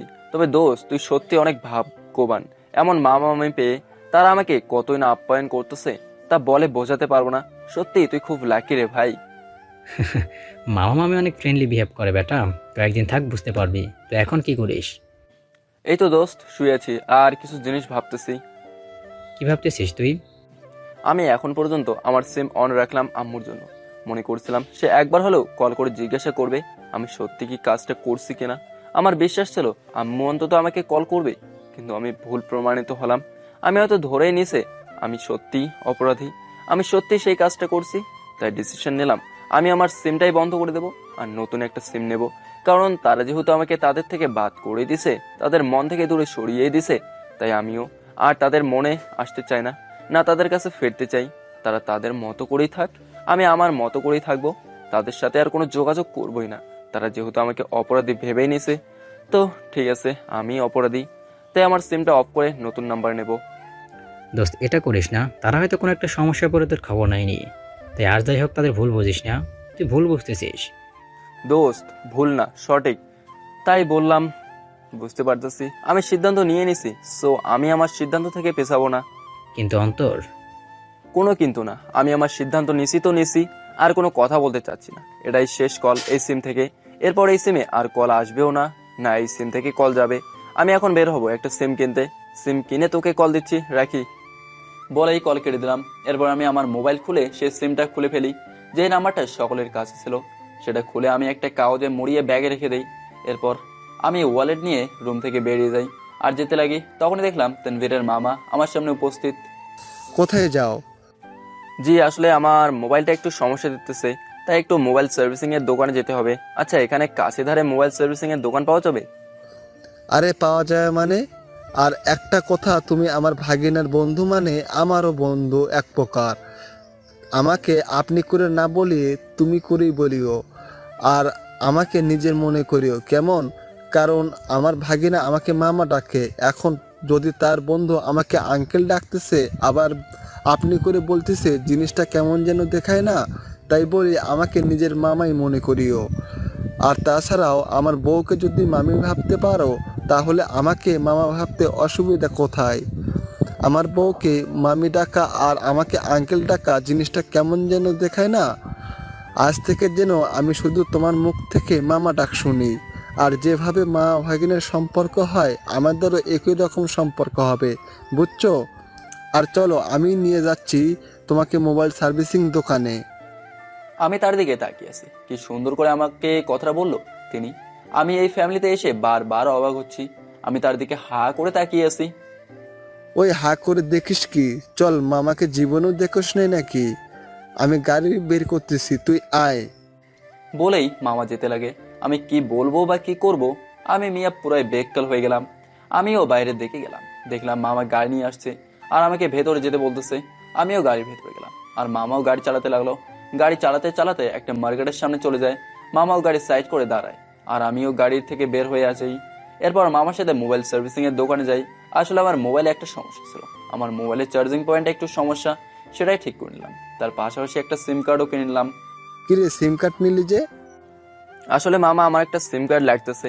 আসলে আমার কাছে কেবল একটাই সিম, অনেক সময় বাইরে যাই তো, সেখানে একটা সিমে যদি ডাটা নিয়ে রাখি, হুট করেই সেই ডাটা শেষ হয়ে গেলে সেই সিমে টাকা ঢাকতে হবে, তো তাই আরো একটা সিম নিলাম। আচ্ছা নে। এরপর মামার সাথে বাসায় চলে গেলাম। তারপর দুপুরের খাবার খেয়ে নিলাম, মানে তাদের সাথে কথা বলে সেই সন্ধ্যা পর্যন্ত কাটিয়ে দিলাম। রাতের বেলা মোবাইলে সিম লাগিয়ে তানভীরকে কল দিলাম। দোস্ত, আমি এই সিম নিছি, এটাই এখন থেকে খোলা থাকবে, কিন্তু একটা কথা। কি কথা দোস্ত? তোকে কসম দিলাম আমার এই নাম্বারটা যে তোর কাছে আছে সেটা কাউকেই বলবি না, আর আমার সাথে যে যোগাযোগ হয় সেটাও যাতে কেউ জানতে না পারে। আচ্ছা আমি রাখি, পরে কথা বলবো, কিছু কাজ আছে সেটা করতে হবে। বলেই কল কেটে দিলাম। এরপর সেই সিম আমি আমার ইমো ও হোয়াটসঅ্যাপ খুলে নিলাম, কারণ দৈনন্দিন জীবনে স্মার্টফোনে এই অ্যাপগুলো থাকা প্রয়োজন। এরপর আমার এফবি আইডির নাম্বার চেঞ্জ করে নিলাম, যেন আমার সেই নাম্বার সার্চ করে আমার আইডি যাতে না পায়, কারণ আমি চাই না তাদের সাথে আমার কোনোভাবেই যোগাযোগ হোক। তারা যদি আমাকে ভুলে থাকতে চায় তাহলে থাকুক, তারা, আমিও আমার মতো করেই থাকবো, ফিরবো না আর তাদের কাছে। আমিও আর কি করব, রুমের মধ্যে আছি, তবে রুমের মধ্যে আর ভালো লাগতেছে না, তাই আমিও রুম থেকে বেরিয়ে ছাদে চলে গেলাম। ছাদে গিয়ে দেখি একটা দোলনা আছে আর বসার জায়গাও আছে। এইসব দেখে মায়ার কাটানো কিছু মুহূর্তের কথা মনে পড়ে গেল আমার। আমি আর মায়া রাতের বেলা ঠিক এই সময়ে ছাদে এসে দুজনের হাত ধরে আকাশের তারাগুলো দেখতাম। মায়া আমার পাশে বসে হাত ধরা অবস্থায় আমার কাঁধে তার মাথা রেখে আকাশের দিকে চেয়ে থাকতো আর উপভোগ করতে থাকতাম রাতের সেই মনোমুগ্ধকর মুহূর্তগুলো। দিনগুলো বেশ ভালোই ছিল। তখনই মনে পড়ে গেল মায়া আমার সাথে কি করছে। আমি প্রতি মুহূর্তে মায়াকে আমার মধ্যে থাকা সবটুকু ভালোবাসা দিতে চাইতাম, কিন্তু শেষমেশ সে কি করলো, আমাকেই ধোকা দিল, আমার ফিলিংসকেই শেষ করে দিল। সে আমার থেকেও সুন্দর দেখতে টাকাওয়ালা একজনকে পেয়ে আমাকেই ছেড়ে দিল। শুধু ছেড়েই দেয়নি, ছেড়ে দেওয়ার পাশাপাশি মিথ্যা অপবাদ দিয়ে সকলের সামনে আমাকে অপরাধী বানিয়ে সকলের সামনেই ছোট করলো। যে আপু তার ভাইকে সবসময় আদরের মধ্যেই রাখতো, সেই আপুর কাছেই আমাকে খারাপ চরিত্রহীন ছেলে বানিয়ে দিল। যে দুলাভাই আমাকে নিজের ভাইয়ের চোখে দেখতো, সেই দুলাভাইয়ের সামনে ছোট করে দিয়ে সেই দুলাভাইকে দিয়ে আমাকে ঘাড় ধাক্কা দিয়ে বাইরে করে দিল। যেই মামাতো ভাইকে আমি নিজের ভাইয়ের মর্যাদা দিয়ে আগলে রাখছিলাম, সেই ভাই আমার কষ্টের সময় আমার দিকে তাকিয়ে হাসছিল। আম্মু আব্বুর কথা বাদই দিলাম, কারণ বুঝতে পারলাম তারা আমাকে উপরের দিক দিয়েই চিনছে, কিন্তু আমার ভেতরটাকে জানলো না। আর যাকে ভালোবাসা শিখে দিলাম ও মনে প্রাণে তাকে ভালোবাসলাম, দিন শেষে সেই ভালোবাসার দ্বারাই প্রতারিত হলাম। ওই যে বলে না, যারা ভালোবাসতে শেখায় দিন শেষে তারাই ভালোবাসাহীন রয়ে যায়। সকলে ঠিকই বলে, বিপদে পড়লেই বোঝা যায় কে আপন কে পর। আমিও বুঝতে পারলাম, হ্যাঁ ধরে নিলাম আমি অপরাধ করলাম। তাই বলে কি আম্মু আব্বু একবারও কল করে জিজ্ঞাসা করবে না কথাটা? আজ সত্যি কলিজাটা ফেটে যাচ্ছে, কারণ যাদের আপন মনে করেছিলাম আর ভাবছিলাম বিপদে আপদে কাউকে পাই আর না পাই তাদের পাবো, কিন্তু শেষমেশ কি হলো, আমি ভুল প্রমাণিত হলাম। তারা আমাকে ভুল বুঝে পর করে দিল আমার সাথে। মনে তারা তাদের সম্পর্কের সমাপ্তি ঘটিয়ে দিল কি অলরেডি ঘটিয়েই দিয়েছে। থাক, সমস্যা নেই, তারপরেও দোয়া করি সকলের জন্য, সুখে থাকুক সকলে। আকাশের দিকে তাকিয়ে এইসব মনে মনে ভাবছি, আর চোখ দিয়ে পানি বেয়ে পড়ছে, আর কষ্টে বুকটা ফেটে যাচ্ছে আমার। আকাশের দিকে কি এত কি দেখছেন? সাথে সাথে আমার ঘোর কাটলো, আর আমি সাথে সাথে আমার চোখের পানি মুছে নিলাম আর পেছনে ফিরে তাকালাম। দেখলাম রিদিকা কথাটা বলল। কি হলো, কথা বলছেন না যে? আকাশের দিকে কি দেখছিলেন? 1 মিনিট, আপনার চোখে পানি কেন? কই আমার চোখে পানি? ও আসলে চোখে কিছু ময়লা ঢুকেছে, তাই চোখে পানি। আমি অন্য একটা কথা বলে রিদিকার কথা ঘোরাতে চেষ্টা করলাম, কারণ আমি চাই না আমার চোখের পানির আসল সত্যিটা সে জানুক। শুধু সেই না, আর কারোর সাথে এইসব নিয়ে কথা বলতে ইচ্ছা নেই আমার, কারণ যা ঘটার তা ঘটে গিয়েছেই। শুধু সেই স্মৃতিগুলো মনে এনে আর কষ্ট পেতে চাচ্ছি না। তাছাড়াও সবকিছু সবার সাথে শেয়ার করাও ঠিক না। আমার ব্যথা নিয়ে আমিই থাকতে চাই, আমার ব্যথা সম্পর্কে কাউকেই বলতে চাই না আমি। যে জানার সে তো জেনেই গেছে, এর বাইরে আর কারোর সাথে এইগুলো শেয়ার করতে চাই না আমি। এই যে কি ভাবছেন এত? না কিছু না, এমনিতেই রাতের আকাশ দেখতেছিলাম। রাতের আকাশ দেখতে আপনার ভালো লাগে তাই না? হ্যাঁ ভালো লাগে বলেই তো দেখি। আচ্ছা, ও আপনাকে তো একটা কথা বলতে ভুলে গেছি, আব্বু আপনাকে ডাকছিল। ও আচ্ছা চলেন দেখি মামা কেন ডাকছে আমাকে। এরপর আমি আর রিদিকা যেতে লাগি। আমি রিদিকাকে ফলো করতে লাগি। ছাদ থেকে নেমে তার সাথে সাথে সোজা হল রুমে চলে যাই। গিয়ে দেখি মামার টিভি দেখতেছে, আমিও মামার কাছে গেলাম। আমাকে ডাকছেন? ওই ডাকছেন মানে কি? তোরে কি বলছিলাম আমি? আচ্ছা সরি, এখন বলো আমাকে ডাকছো? হ্যাঁ ডাকছি তো, বয় বলতেছি। আমিও সোফায় বসলাম। শুন, আমি বলি কি, চাকরিটা তো পাবি, তবে কয়েকদিন শহর ঘুরে দেখ, এরপর আস্তে করে জয়েন করিস। না মামা, আমি বসে থাকতে পারবো না। আমি এমনি বসে থাকতে পছন্দ করি না, আর তাছাড়াও চাকরি করতে করতে শহর ঘোরাঘুরি করা যাবেই। কিন্তু অন্তর দেখ, তুই এ শহরের নতুন, তাই বলি কি মামার কথাটা শোন আগে। কয়েকদিন শহরটা ঘোর, আমার সাথে চলাফেরা কর, জায়গা চিনে নে ভালো করে। এরপর তো জয়েন করতেই পারবি। মামা তোর জন্য ব্যবস্থা করেই রাখছি তো। কিন্তু মামা, কোনো কিন্তু না, যা বলছি তাই শোন। আমি আর বাড়তি কিছু বলতে পারলাম না, কারণ একে তো আমি তাদের বাড়িতে আছি, দ্বিতীয়ত উনি আমার বড়, আর আমি এমনিও ওনাকে চিনি না। সো এখন মনের উপর কথাটা না বলাটা বেয়াদবি হয়ে যাবে। হ্যাঁ, সে ভালো কথাই বলছে, আগে আমাকে এই শহরের অলি গলেই চিনতে হবে, কারণ আমি এই শহরের নতুন। যদি তার কথায় ভুল থাকতো তাহলে একটা কথা বলতে পারতাম, কিন্তু তার কথায় কোনো ভুলই পেলাম না আমি। একটা জায়গা যখন কেউ যায়, হুট করেই সেই জায়গায় ঘুরে বেড়ানো যায় না, আগেই সেই জায়গার সম্পর্কে জানতে হবে, এরপর সেই জায়গা সম্পর্কে ঘোরাফেরা করতে হবে। আর সত্যি তাদের কথাবার্তা, আচার আচরণ আমাকে মুগ্ধ করে দিল। কয়েক ঘন্টার পরিচয়ে আমাদের, এরই মধ্যে আমাকে তাদের ফ্যামিলির একটা অংশ বানিয়ে নিল। আর এইভাবেই তাদের সাথে মিলে মিশে থেকে 6টা মাস পার করে দিলাম। 6 মাস পর আমি অফিসে কাজ করতেছি, ফাইল দেখতেছি। আসলে অফিসের বস আমাকে কিছু গুরুত্বপূর্ণ কাজের ফাইল দিছে, আমি সেটাই দেখতেছি। তখনই আমার টেলিফোন বেজে উঠলো। আমার টেলিফোন একমাত্র আমার বসই কল দেয়, আমিও রিসিভ করলাম। সে আমাকে তার কেবিনে যেতে বলে, আমিও নিজের কেবিন থেকে উঠে তার কেবিনে গেলাম। দরজার সামনে গিয়ে দরজায় নক করলাম। স্যার, আসতে পারি? থাপ্পড় দিয়ে তোর বস বাহির করে দেব, ভিতরে আয়। আমিও ভেতরে গেলাম, গিয়ে দাঁড়ালাম। ওই তোর বারণ করছি না, আমাকে বস ডাকতেছে। আরে আজব, আর কতবার বলবো তোমাকে, এটা বাড়ি না যে এখানে তোমাকে মামা ডাকবো। অফিসে তো আর আমরা মামা ভাগিনা না, এটা অফিস, অফিসের ঘরোয়া ম্যাটার আনা তো ঠিক না, তাই না? কানের নিচে দিব একটা, বয় কথা আছে। আমিও চেয়ারে বসলাম। হ্যাঁ বলো।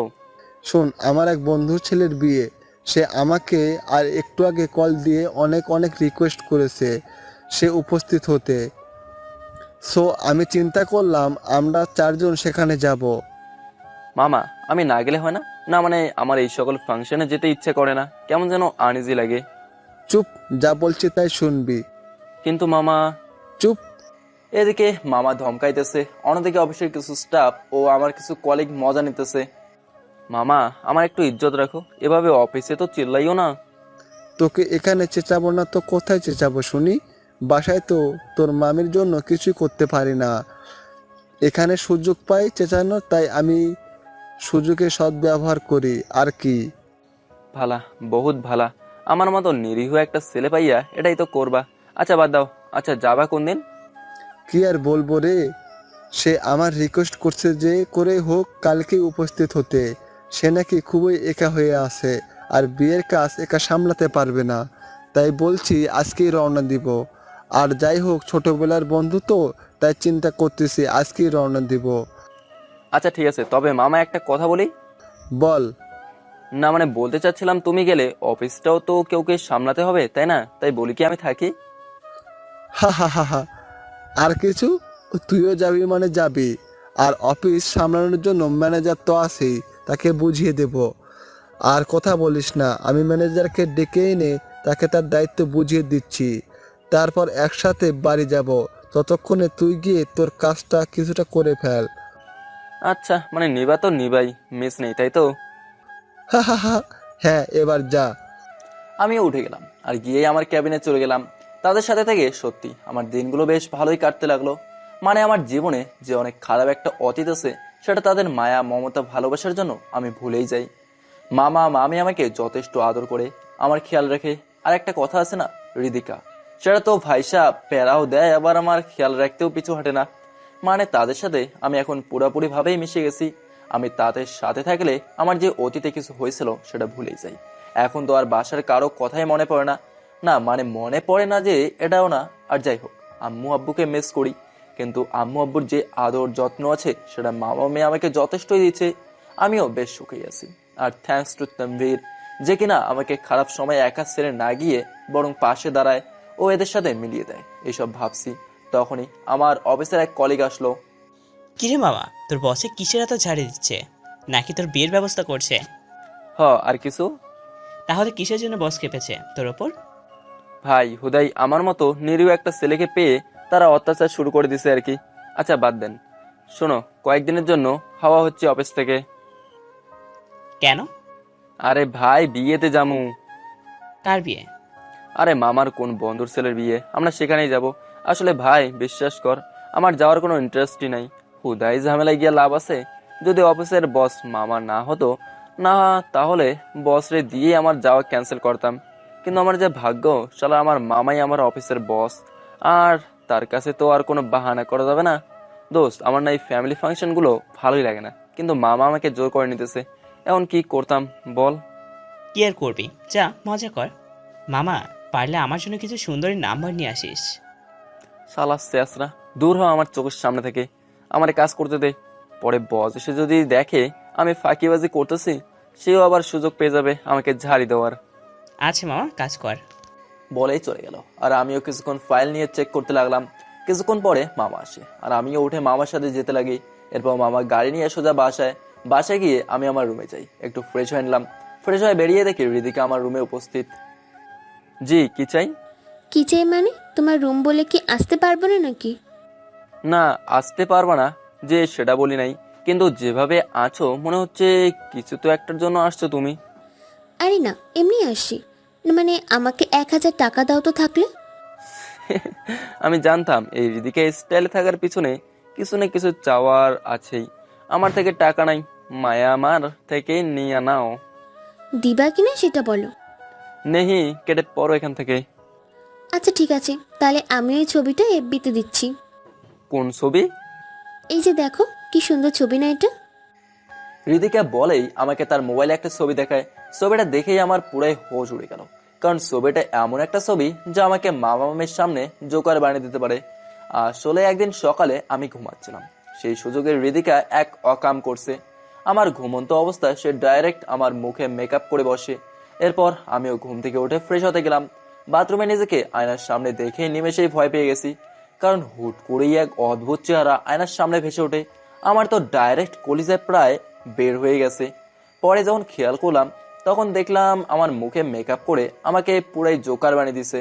প্রথমে আমি যে ভয় পাইছি, পরে ভীষণ রাগ ওঠে, কিন্তু কিছুই করতে পারি নাই। আমি মুখ ধুয়ে বের হলাম, আর দেখি হৃদিকা আমার দিকে তাকিয়ে হাসতেছে। মেয়েটার দিকে তাকিয়ে ভীষণ রাগ ওঠে, কিন্তু কিছুই করলাম না। তবে সে যে এই অবস্থায় ছবি তুলে রাখবে তা কে জানতো। কি এখন কি টাকা দিবা নাকি? এটা কিন্তু ব্ল্যাকমেলিং হতেছে। আমার মতো সিধা সাদা একটা ছেলেকে কি করে ব্ল্যাকমেল করতেছো? তোমার মনের কি দয়া মায়া নাই? দয়া মায়ের দরকার নেই, টাকা ছাড়াও ছাড় নাই। বাঁচতে যদি চাও তাহলে ঝটপট 1000 টাকা দাও। প্লিজ ছবিটা ডিলিট করো, আমার থেকে সত্যিই টাকা নাই। না না না না, টাকা ছাড়া মাপ নেই। একটু ডিসকাউন্ট দেওয়া যায় না? ঠিক আছে, 500 টাকা দাও, তাহলেই হবে। আমিও মানি ব্যাগ থেকে 500 টাকা বের করে দিলাম। কিছু করার নাই, মাইন্ড কার্ড চিপায় ভালো করেই আটকাইয়া আছি আমি। আচ্ছা, আমার থেকে আগেও তো টাকা নিছো, এত টাকা দিয়ে কি এমন করো? হ্যাঁ, যা মন চাই করি, তোমাকে বলতে হবে নাকি? আমি গেলাম। আর হ্যাঁ, আরো 1000 টাকা দিলেই তবে এই ছবিটা ডিলিট করা হবে। বলে হৃদিকা দিল তোর। এটা পুরাই না ইনসাফি কইছে। আমার সাথে কথা হয়েছে 500 টাকার, কিন্তু সে থাক বাদ দেই। তখন এই মামার এন্ট্রি। কিরে, ব্যাগ গোছানো শুরু করেছিস? না মামা, করব। আমরা কিন্তু 8টায় রওনা দিব, তাই তাড়াতাড়ি ব্যাগ রেডি করে নে। বলেই মামা চলে গেল। এরপর ব্যাগ রেডি করে আমরা খাবার খেয়ে রেডি হয়ে নিলাম। মামা তার পাজারো গাড়িটা রেডি করলো, অবশ্যই ড্রাইভার নিছে, কারণ রাতের বেলা আমার মামার ড্রাইভ করাটা ঠিক হবে না। আমরাও ব্যাগ নিয়ে রেডি। এরপর আমরা গাড়িতে বসলাম। আমি ড্রাইভারের পাশে বসতে চাইলাম, কিন্তু মামা আমাকে মামি ও হৃদিকার সাথে বসতে বলল। আমি অনেকবার বললাম সামনে বসবো, কিন্তু দিলই না। মামি তো আরো রেগে যায় কথাটা শুনেই। আমরাও বসলাম আমি জানলার সাইডে। হৃদিকাকে কেন যে আমার পাশে দিল মামি, এটা আমারে জ্বালায় মারে। না পারি সহ্য করতে, না পারি কিছু বলতে। তখনই মনে হলো, আচ্ছা আমরা তো বিয়ে বাড়ি যাচ্ছি, কিন্তু কোথায় যাচ্ছি বা কোন এলাকায় যাচ্ছি তাই তো জানি না। তাই আমিও মামাকে জিজ্ঞেস করতে লাগলাম, মামা একটা কথা ছিল। হ্যাঁ বল।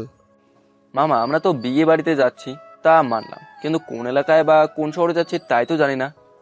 আরে আমরা চট্টগ্রামে এলাকায় যাচ্ছি। মামার কথাটা শুনে নিমেষেই সেই লেভেলের শক খেয়ে গেলাম আমি, কারণ মামা যে এলাকার কথা বললো সেটা আর অন্য কোনো এলাকা না, এটা সেই এলাকা সেখানে আমাকে অপমান করে অপরাধী বানিয়ে তাড়িয়ে দিল। হ্যাঁ, আমি সেই এলাকায় যাচ্ছি। সেখান থেকে আমি মুখ কালো করেই বেরিয়েছি, আর বলছিলাম আর কখনোই ওই এলাকায় আসবো না। আর এটা সেই এলাকা যেখানে আমার আপন বোনের শ্বশুর বাড়ির, তার সাথে সেই ছলনাময়ী মায়ার বাড়িও। আমি পুরাই বেক্কেল হয়ে গেলাম, কারণ আমি বলছিলাম আর তাদের কাছে ফিরবো না। আর তাদের সেই এলাকায়ও যাব না। কিন্তু শেষমেশ কিনা আমাকে সেই এলাকায় যেতে হবে। না, আমাকে কিছু একটা করতে হবে।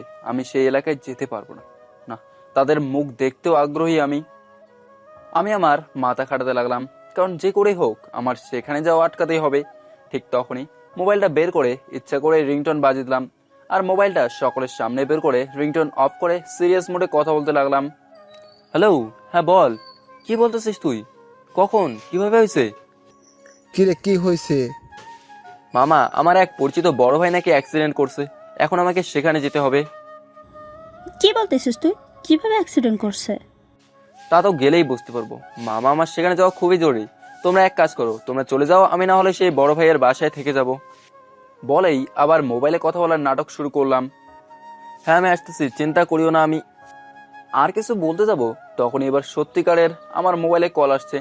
যা দেখলাম মামা, মামি ও ঋতিকা তিনজনেই আমার দিকে অগ্নি দৃষ্টিতে তাকায় আছে। তোর শালা, খেয়ে গেলাম ধরা। পাগোটা বাস মেরে দিল। কিরে, তোর তো কল চলতেছিল, তাহলে কলের মধ্যে কল কেমনে আসে? ফাজিল কথাকার, শেষমেশ না যাওয়ার জন্য মিথ্যা কথা বললি যাতে তোর যাওয়া না লাগে, তাই না? আচ্ছা, তোর সমস্যাটা কি? আমাদের সাথে যেতে চাচ্ছিস না কেন? হ্যাঁ, আসলে মামি, আমার এই সকল ফ্যামিলি ফাংশনগুলো ভালো লাগে না, কারণ সেখানে সবাই যার যার মতো ব্যস্তই থাকে, মাঝখানে আমি এতিমের মতো একা হয়ে থাকি। তাই আমি এরকম ফাংশনগুলোতে যাইতে চাই না। আসলেই এটাও একটা সত্যি, যার জন্য আমি ফ্যামিলি ফাংশনগুলোতে যাইতে চাই না। তবে এখন তো আর এক কারণেই আমি যেতে চাচ্ছি না, সেটা আর বলার কিছু নেই। না হলে আমি তো রাজি হলামই যাওয়ার জন্য। তবে আমি তো জানতামই না যে তারা কোন জায়গায় যাবে। কত বড় ভুল করলাম। যদি আগেই তাদের জিজ্ঞাসা করতাম বিয়েটা কোথায় বা তারা কোথায় যাবে, তাহলে হয়তো একটা প্ল্যান করেই ফেলতাম আমার যাওয়া আটকানো। কিন্তু গাড়িতে ওঠার পরেই আমি জানতে পারলাম আমরা আসলে যাচ্ছি কোথায়। আর আমিও তাদের কেউ সেই কারণটা বলতে পারবো না, কেননা আমি একবার তাদের সাথে যাওয়ার কথা বলে আবার না যাওয়ার চেষ্টা করলাম। বলতে পারবো না আমার সেখানে না যাওয়ার ইচ্ছাটার আসল কারণ। দেখ অন্তর, তুই হয়তো অন্যদের সাথে গিয়ে এমনটা ফিল করেছিস, কিন্তু আমার বন্ধু খুবই ভালো। সে সকলের খোঁজ খবর রাখে। সেখানে গেলে দেখবি আমার থেকেও তোকে বেশি প্রাধান্য দেবে। আর তাছাড়া সে কি একা যাচ্ছে নাকি? আমরা তো যাচ্ছি, আর আমি আছি না। আমি থাকতে সে কি করে একা ফিল করবে শুনি? দেখো অন্তর, মামির কথাটা শোন। তুই দুষ্টুমি করিস না, আমাদের সাথে চল, দেখবি তোর ভালোই লাগবে। আর আমরা তো আছি তোর সাথে। মামি, তুমি যদি আমার মনের অবস্থা বুঝতে ও আমার পরিস্থিতি সম্পর্কে জানতে, তাহলে বুঝতে কেন আমি সেখানে যেতে চাচ্ছি না। কারণ আমি চাই না এইগুলো শেয়ার করতে। আর এখন তো আরো চাইবো না, কারণ আমি চাই না তোমাদের এই বিয়ের মজাটা মাটি হোক। আরে আর কথা বলিস না তো। আর ড্রাইভার, গাড়ি চালাও, না হলে এই আবার কোন একটা ফাঁদ পাতবে না যাওয়ার জন্য। জি স্যার। বলেই ড্রাইভার আঙ্কেল গাড়ি চালাতে শুরু করে দেয়। আর আমি ভাবতে লাগলাম, যে জায়গায় আমি আর যেতে চাই না, শেষমেশ ভাগ্যই আমাকে সেই জায়গায় ফিরিয়ে নিয়ে যাচ্ছে। যে জায়গায় আমাকে এত অপমান করলো, আবার বাড়ি থেকেও তাড়ি দিল, সেই জায়গায় আমি যাচ্ছি। জানি না আমার সাথে কি হবে, ওইখানেই বা কি অপেক্ষা করছে সেখানে আমার জন্য। তবে যাই হোক না কেন, তাদের সামনেও যেতে চাই না আমি। তাদের সাথে যেন আমার দেখা না হোক, এটাই আমি দোয়া করি। রাতের 12টা বাজে। দেখলাম গাড়িতে মামা, মামি, রিদিকা ঘুমিয়ে আছে। ড্রাইভার আঙ্কেল গাড়ি চালাচ্ছে, আর আমার চোখে কোনো ঘুমই নেই, কারণ মনের মধ্যে এক প্রকার অস্থিরতা কাজ করছে আর মাথায় প্রচুর প্রেশার পড়তেছে। আমি চাইছি সারা জীবন তাদের থেকে দূরে থাকতে, কিন্তু ভাগ্যের এমন এক পরিহাস, যাদের থেকে দূরে থাকতে চাই সেই মানুষগুলোর কাছেই আবার যেতে হচ্ছে। এমন এক পরিস্থিতির মধ্যে আছি যা কাউকে বলে বোঝাতে পারবো না। মামা, মামি হয়তো আমার আনইজি কথা মনে করেই আমাকে জোর করে নিয়ে যাচ্ছে, কিন্তু তারা তো আর জানে না সেই শহরে, সেই এলাকায় কি হয়েছিল আমার সাথে। আমি মামা মামিদের সাথে 6 মাস ধরেই আছি, কিন্তু কোনোদিনও আব্বুর আম্মুর সাথে কথা বলতে দেখে নাই। একদিন তো আমি অফিস থেকে এসে রুমে রেস্ট করতেছিলাম, তখন এই মামি এসে আমাকে জিজ্ঞাসা করে তাদের সাথে এতদিন আসি, কিন্তু একদিনও তারা আমাকে আব্বু আম্মুর সাথে ফোনে কথা বলতে দেখে নাই। আসলে প্রশ্নটা করাই স্বাভাবিক, কারণ আমি তো তাদের বললামই আমার আম্মু আব্বু আছে।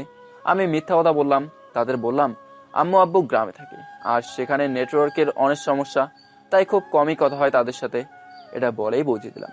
তবে আমি আমার যে বড় বোন আছে তার কথা বলি নাই, কারণ আপুর কথা বললে তারাও বিভিন্ন প্রশ্ন করত, আর সেগুলোর উত্তর দিতে দিতে হুট করেই সত্যিটা প্রকাশ হয়ে যেত। ভাবতে লাগলাম, যদি মায়ের সাথে আমার পরিচয় না হতো তাহলে আজ আমি আমার পরিবারের কাছে হাসি খুশিভাবে থাকতাম, আম্মু আব্বুরও আপুর ভালোবাসা থেকে বঞ্চিত হতাম না। মায়ের কথা বলতেই মায়ের ব্যাপারে ভাবতে লাগলাম। অনেকদিন তো হয়ে গেল, তার সাথে কোনো যোগাযোগ নেই, তার খোঁজও নেয়নি। আসলে নেবই বা কেন? তার খোঁজ নেওয়ার জন্য তো অনেকেই আছে, আর সে যা করছে আমার সাথে, এরপর তার খোঁজ নেওয়া বোকামি। মায়াকে আমি মন থেকে সরে দিলাম বটে, তবে পুরোপুরিভাবে মন থেকে আলাদা করতে পারি নাই আমি, কারণ প্রথম ভালোবাসা বলেই কথা। আজ খুব জানতে ইচ্ছা করতেছে কেমন আছে সে, কি করতেছে। আশা করি ভালোই থাকবে সে। তবে আর যাই হোক না কেন, সে আমার ক্ষতি করলেও আমি তো আর কারো খারাপ চাইতে পারি না। যেখানে থাকুক ভালো থাকুক, শুধু আমার সাথে তার ও বাকিদের দেখা না হলেই চলবে। আমি আমার মোবাইলটা বের করতে লাগলাম, দেখলাম হৃদিকা আমার কাঁধে মাথা লাগিয়ে ঘুমাচ্ছে। আমি আরও দেখলাম মামি হৃদিকার কাঁধে মাথা লাগিয়ে ঘুমাচ্ছে। থাক, তারা ঘুমাক। আমিও ইয়ারফোন বের করে কানে লাগিয়ে গান শুনতে লাগলাম। রাস্তায় গাড়ি চলছে, তার সাথে আমিও সেই মুহূর্তের গান ইয়ারফোনে সেরে গান শুনছি। রাতের 2টা বাজে, আমি এখনো জেগেই আছি, কারণ ঘুম তো শু হয়েই আছে আমার। এর মধ্যেই ড্রাইভার আঙ্কেল গাড়ি একটা গ্যাস স্টেশনে নিয়ে আসে। গ্যাস স্টেশনে নেওয়ার জন্য ড্রাইভার আঙ্কেল ও আমি জেগে আছি, বাকিরা ঘুম। গাড়ি থামানো হলো। আমিও চিন্তা করলাম সকলকে জাগিয়ে দেওয়া উচিত, তবে আগে হৃদিকাকে ডাকা উচিত, কারণ সে আমার উপর হেলান দিয়েই আছে। তাই আমিও ডাক দিলাম, হৃদিকা, হৃদিকা, আরে ওঠো, আমরা গ্যাস স্টেশনে আসছি। আরে আর একটু ঘুমাতে দাও তো। হৃদিকা বলেই তার 2 হাত দিয়ে আমার ডান হাত জড়িয়ে ধরে। ব্যাপারটার সাথে সাথে আমাকে শক দিল। হয়তো সে জানেই না সে ঘুমের মধ্যে কি করতেছে বা কার হাতকে জড়ে ধরে আছে। আমিও হাত ছাড়িয়ে নিতে চেষ্টা করতে লাগলাম, সেও আরো শক্ত করেই ধরতেছে। ব্যাপারটা আমার থেকে মোটেও ভালো লাগতেছে না, তাই আমি আস্তে করে হাতটা ছাড়িয়ে নিলাম আর হৃদিকাকে ঝাঁকি দিয়ে জাগিয়ে দিলাম। কি হয়েছে, এরকম করছো কেন? কি করলাম আমি? তুমি ঘুমের মধ্যে কি করতেছিলা তুমি নিজেও জানো না, আর তাছাড়াও বাস স্টেশনে মামিকে উঠিয়ে দাও। দেখলাম হৃদিকা আমার দিকে এক প্রকার রাগে চোখে তাকিয়ে আছে, তা আমি এত গুরুত্ব দিইনি। আমিও মামাকে ডেকে দিলাম। এরপর আমি গাড়ি থেকে নেমে ফ্রেশ হয়ে নিলাম।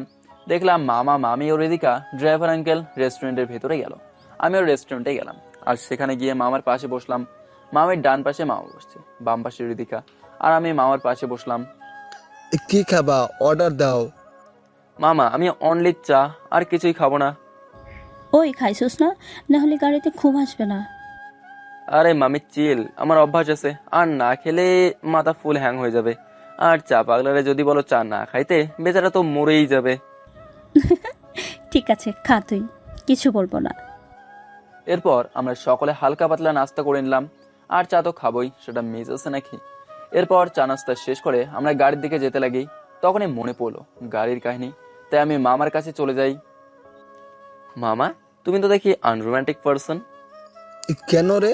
তা কেন মনে হলো তোর? আরে তুমি এই লং জার্নিতে কি করে মামির সাথে না বসে সামনে ড্রাইভার আঙ্কেলের সাথে বসলে? আরে এই সময় দুজন দুজনের সাথে থাকবা তা না, বরং দুজনে আলাদা আলাদা সিটে বসে আছো। যাও মামির পাশে বসো, আমি ড্রাইভার আঙ্কেলের সাথে বসি। বলেই আমি ড্রাইভার আঙ্কেলের পাশে বসে পড়ি, আর মামাকে মামির সাথে বসে দিই। বাহ, এখন ভালো লাগতেছে দুজনকে দেখতে। আমিও বসে আছি, তবে আয়নায় দেখলাম হৃদিকা পেছন থেকে আমার দিকে অগ্নি দৃষ্টিতে তাকিয়ে আছে। তা দেখেও না দেখার ভান করলাম। আর কিছুক্ষণের মধ্যেই গাড়ি স্টার্ট দিল আর চলতে লাগলো তার গন্তব্যের উদ্দেশ্যে।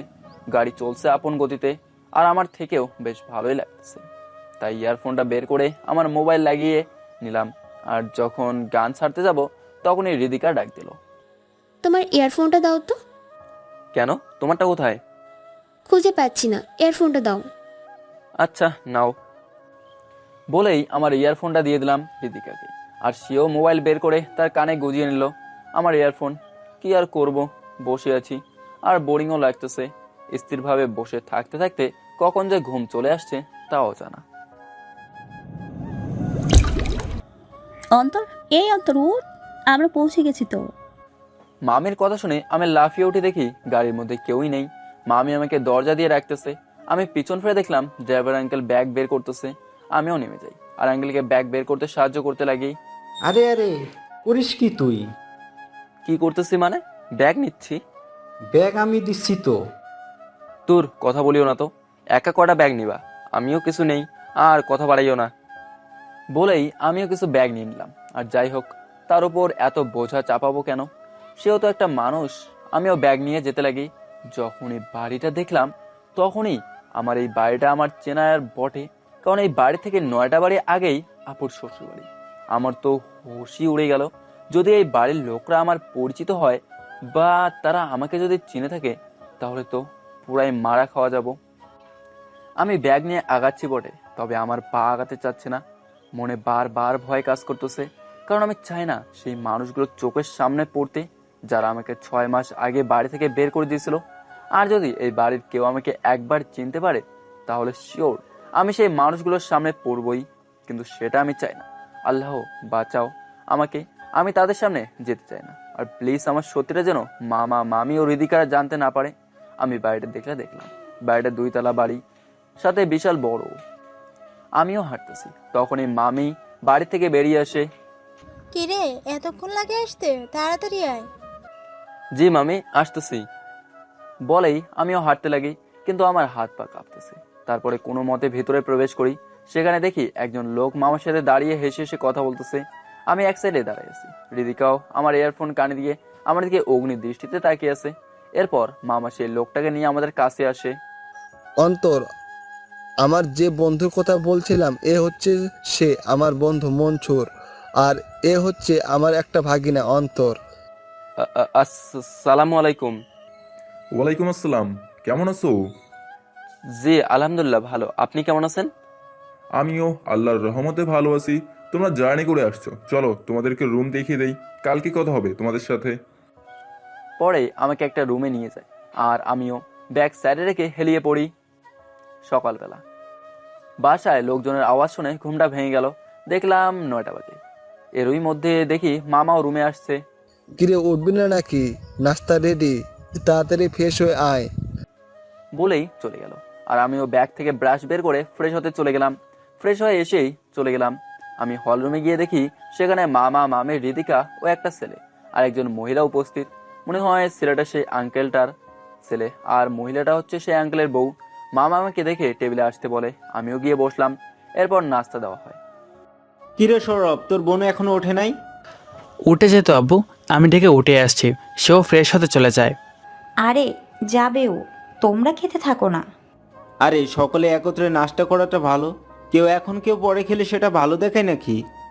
আরে আব্বু, ও আসবে, তুমি খাও তো, তুমি আঙ্কেলের সাথে খাও, চলে আসবে। এরপর সকলে নাস্তা করতেছে, আমিও নাস্তা খাচ্ছি। ওই তো চলে আসছে সে।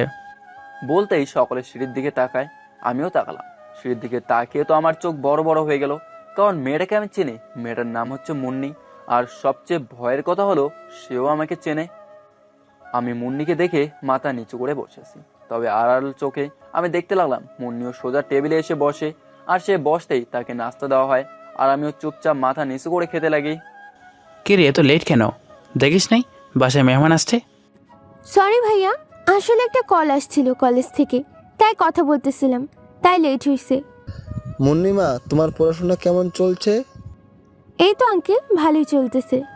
যাক, শুনে খুশি হলাম। ও ভালো কথা মুন্নি, আমাদের সাথে নতুন একজন আসছে, পরিচয় করিয়ে দিই। ওই যে বসে আছে দেখছো না, সে হচ্ছে আমার দুঃসম্পর্কের ভাগিনা। কিরে, মাথা নামিয়ে রাখছিস কেন? মাথা ওঠা। কি করব ভেবে পাচ্ছি না। আমি এমন এক পরিস্থিতির শিকার হব তা আমি জানতাম না। আর আমার খাওয়াও বন্ধ হয়ে গেল, গলা দিয়ে খাবার আর নামছে না। আমি যত চাইছে পরিচিতদের কাছ থেকে আড়ালে থাকবো, ভাগ্য কিন্তু আমাকে সকলের সামনে প্রকাশ করতেই লাগলো। আমিও মাথা ওঠালাম। মাথা ওঠাতেই মুন্নির চেহারাটা দেখলাম। সেও আমার দিকে চোখ বড় বড় করে তাকিয়ে আছে, হয়তো আমাকে দেখে, মানে এদের সাথে দেখেই অবাক হলো। মুন্নিমা, এ হচ্ছে আমার ভাগিনা অন্তর, আর অন্তর এ হচ্ছে মুন্নি, আমার দোস্ত মনসুরের মেয়ে। আসসালামু আলাইকুম, ভালো আছেন? জি ওয়ালাইকুম আসসালাম, আলহামদুলিল্লাহ ভালো আছি, আপনি কেমন আছেন? জি আমিও ভালো আছি। আচ্ছা, এবার খাওয়া দাওয়া করো, এরপর কথাবার্তা বলিও। সকলে নাস্তা খেতে লাগলো, কিন্তু আমি খাবার খেতে পারতেছি না। মানে নাস্তা আমার গলা দিয়েই নামছে না। বারবার আর চোখে আমি মুন্নিকে দেখছি, সেও আমার দিকে অবাক চোখেই তাকিয়ে আছে, কিন্তু আমাকে যে চেনে তা কাউকেই বুঝতেই দিচ্ছে না। কোনো প্রকার রিয়াক্টও করতেছে না সে। আমার আর নাস্তা করার সেই ইচ্ছাটুকুও নেই, কারণ খেতে চাচ্ছি কিন্তু গলা দিয়ে নাস্তা নামছে না, তাই আমিও আর খাচ্ছি না, নাস্তা সামনে নিয়েই বসে আছি। কিরে খাচ্ছিস না কেন, কোনো সমস্যা? না তেমন কিছু না, এমনিতেই আর খেতে ইচ্ছে করতেছে না। এই জন্যই তো না খেয়ে খেয়ে নিজের কি হাল করে রাখছে। কিরে মানিক, তোর ভাগিনা এমন কেন রে? আরে আর বলিস না, এটা এমনই, খাওয়া দাওয়া না খেয়ে শরীরে কি হাল করে রাখছে দেখিস না। আচ্ছা মামা, তোমরা নাস্তা করো, আমি রুমে গেলাম। কেন ভাই, আমাদের ভালো লাগছে না? না ভাই, আসলে আমার মোবাইলটা একটু লাগবে, আর সেটা রুমে আছে তো সেটাই নিতে যাচ্ছি। ও আচ্ছা, মোবাইল নিয়ে নাও, এরপর আমরা বের হব, তোমাকে নিয়ে ঘুরতে বের হব আমরা এলাকায়। কথাটা শুনে প্রচুর হাসি পাচ্ছিল, কিন্তু হাসি অনেক কষ্ট করেই চেপে ধরে রাখছি। সে আমাকে এই এলাকায় ঘোরাবে, অথচ সে জানেই না এই এলাকার অলি গলি আমার চেনা। তারপরে কোনো রিয়াক্ট করলাম না আমি। ঠিক আছে ভাই, আমি গিয়ে মোবাইল নিয়ে আসি বলেই রুমে চলে গেলাম। সেখানে গিয়ে আমি মোবাইল নিলাম আর সোজা তানভীরকে কল দিলাম। জানি না মামা এখানে আসার খবর তানভীরকে দিচ্ছে কিনা, তবুও আমার বলাটা দরকার। আমিও মোবাইল হাতে নিয়ে তানভীরকে কল দিলাম আর সেও রিসিভ করলো। কিরে মামা, কি অবস্থা? এই তো দোস্ত, আল্লাহর রহমতে ভালোই আছি, তোর কি অবস্থা? এই তো বিন্দাস আছি। তুই কি করিস, নাস্তা করছিস? আধা নাস্তা করছি। কেন দোস্ত? তুই জানোস আমি কোথায় আছি? কোথায় আবার? ঢাকায়? আমি চট্টগ্রামে আছি দোস্ত। আমি জানি তুই কথাটা শুনে অবাক হবি, তবে এটাতেই অবাক হয়ে লাভ নাই, এর চেয়েও বড় অবাকের কথা আছে। মানে? আরে শালা, তুই চট্টগ্রামে কবে আসছিস আর কোথায় আছিস চট্টগ্রামে তুই? আরে মাম্মা শোন, সেটাই তো বলতেছি। আমি চট্টগ্রামে এমন এক জায়গায় আছি যে এলাকায় আমি আর কোনোদিনও আসতে চাই নাই। তার মানে তুই সেই জায়গায় আবার ফিরলি? কিন্তু তুই তো বলেছিলি এই জায়গায় আর আসবি না। তাহলে? দোস্ত আমি তো আসতেই চাই নাই, কিন্তু কপাল শালার আমাকে এখানেই টেনে নিয়ে আসলো। এরপর তানভীরকে আমার এখানে আসার সকল কথা বলি। দোস্ত এখন কি করবি? জানি না রে ভাই, তবে চাইতেছি সকলের থেকে আড়ালে থাকতে।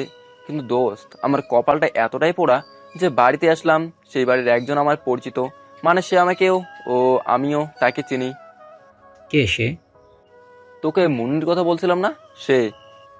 মুন্নি? এক মিনিট, এটা মায়ার বৃষ্টি সেই মুন্নি না? হ্যাঁ দোস্ত, মায়ার বেষ্টি মুন্নি, আর আমরা বর্তমানে তারই বাড়িতে আছি। মুন্নির ভাই সৌরভের বিয়েতে আসলাম আমরা। আর কে জানতো মুন্নির বাবা মামার বন্ধু হবে, আর কেই বা জানতো যে মামারা এই শহরে এই এলাকায় আসবে। দোস্ত ভালোভাবেই ফেসে গেছি। এখন যদি সে মায়াকে বলে দেয় যে আমি এখানে আসছি, তাহলে আমার জন্য ব্যাপারটা মোটেও ভালো হবে না। দোস্ত এখন আমি কি করতাম? না পারবো এখান থেকে পালাইতে, না পারবো তাদের থেকে দূরে থাকতে। এক এক করেই সকলেই আমার সামনে আসতেছে। আমরা কথা বলতেছি, তখনই আমার রুমের দরজায় কেউ একজন নক করলো। দোস্ত আমি পরে কথা বলবো, কেউ একজন আমার রুমের দরজা নক করতেছে। খোদা হাফেজ, ভালো থাকিস। হ্যাঁ তুইও ভালো থাকিস দোস্ত, আল্লাহ হাফেজ বলেই কল কেটে দিল। আর আমিও মোবাইল পকেটে নিয়ে দরজার কাছে যেতে লাগি। হয়তো মামা মামি বা হৃদিকা আসতে পারে, তাই আমিও গিয়ে দরজাটা খুলে দিই। দরজা খুলেও আমি দরজার দিকে দেখেই নিমেষেই শকড হয়ে গেলাম, কারণ মনে করেছিলাম হয়তো মামা মামি না হলে হৃদিকা আসলেও আসতে পারে, কিন্তু আমার ধারণা ভুল। তাদের মধ্যে একজনও না, বরং মুন্নি আসছে। আমি পুরাই থ হয়ে গেলাম তাকে দেখে। আমি কি রুমে আসতে পারি? না মানে আপনার সাথে আমার কিছু কথা আছে। আমি জানি না সে আমাকে কি বলবে বা কি জিজ্ঞাসা করবে। আমি পুরাই হন্তদন্ত হয়ে গেলাম। জি। আমি আশেপাশে দেখতে লাগলাম, কারণ দেখতেছি যাতে কেউ আমাদের দেখছে কিনা। চিন্তা করিয়েন না, কেউ নেই, সবাই হল রুমে ব্যস্ত। এরপর সেও ভেতরে আসলো আর এসে সাথে সাথে দরজা লক করে দিল।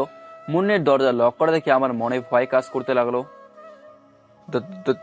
দরজা লক করছো কেন? এবার কি?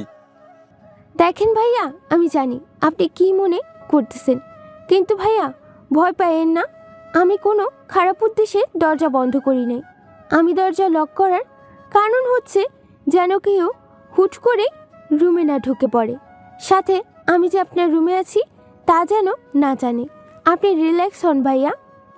মুন্নির কথাটা শুনে একটু রিল্যাক্স হলাম। ভাইয়া এখন অন্তত আর অচেনা সেজে আপনি আপনি করে বলেন না প্লিজ। আর আপনি আমার আইডিও ব্লক করে দিছেন কেন? আর আপনার নাম্বার বন্ধ কেন? আপনি জানেন আমি আপনার সাথে অনেকবার যোগাযোগ করতে চাইছিলাম, কিন্তু আপনার নাম্বার বন্ধ ছিল। কোথায় চলে গেছিলেন আপনি?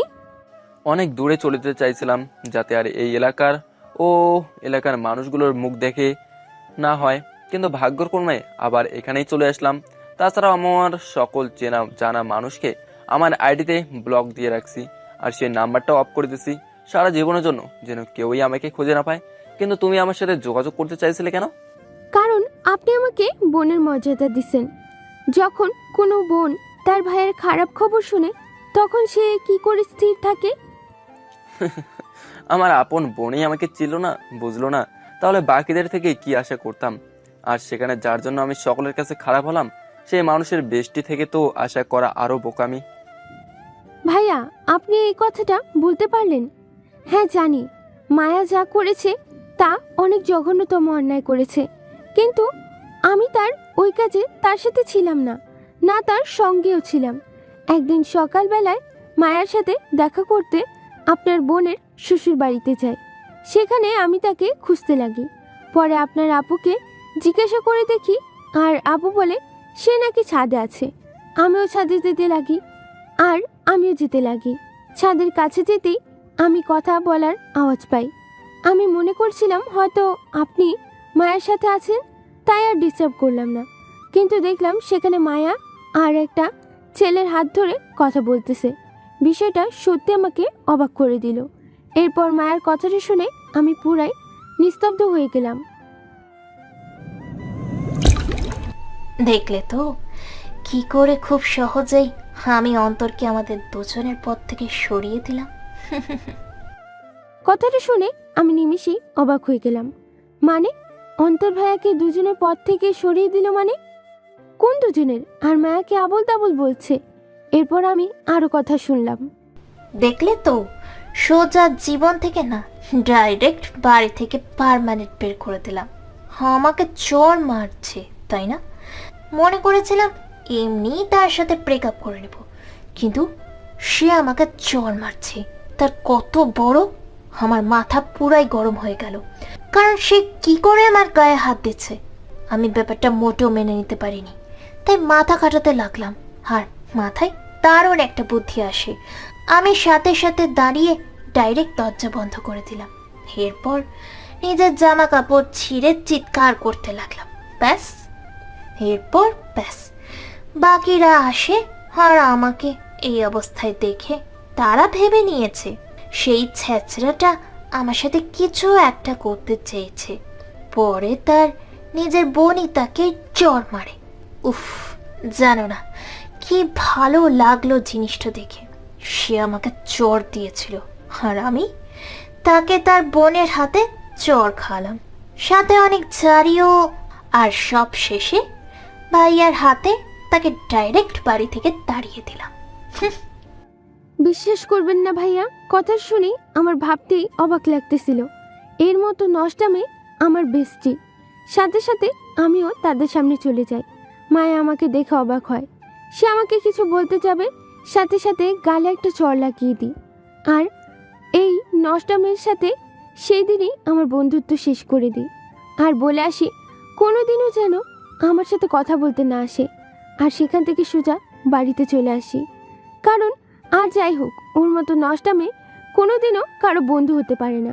কারণ যে এই জঘন্যতম কাজ করতে পারে, সে কোনোদিন কারো বন্ধু হওয়ার যোগ্যতা রাখে না।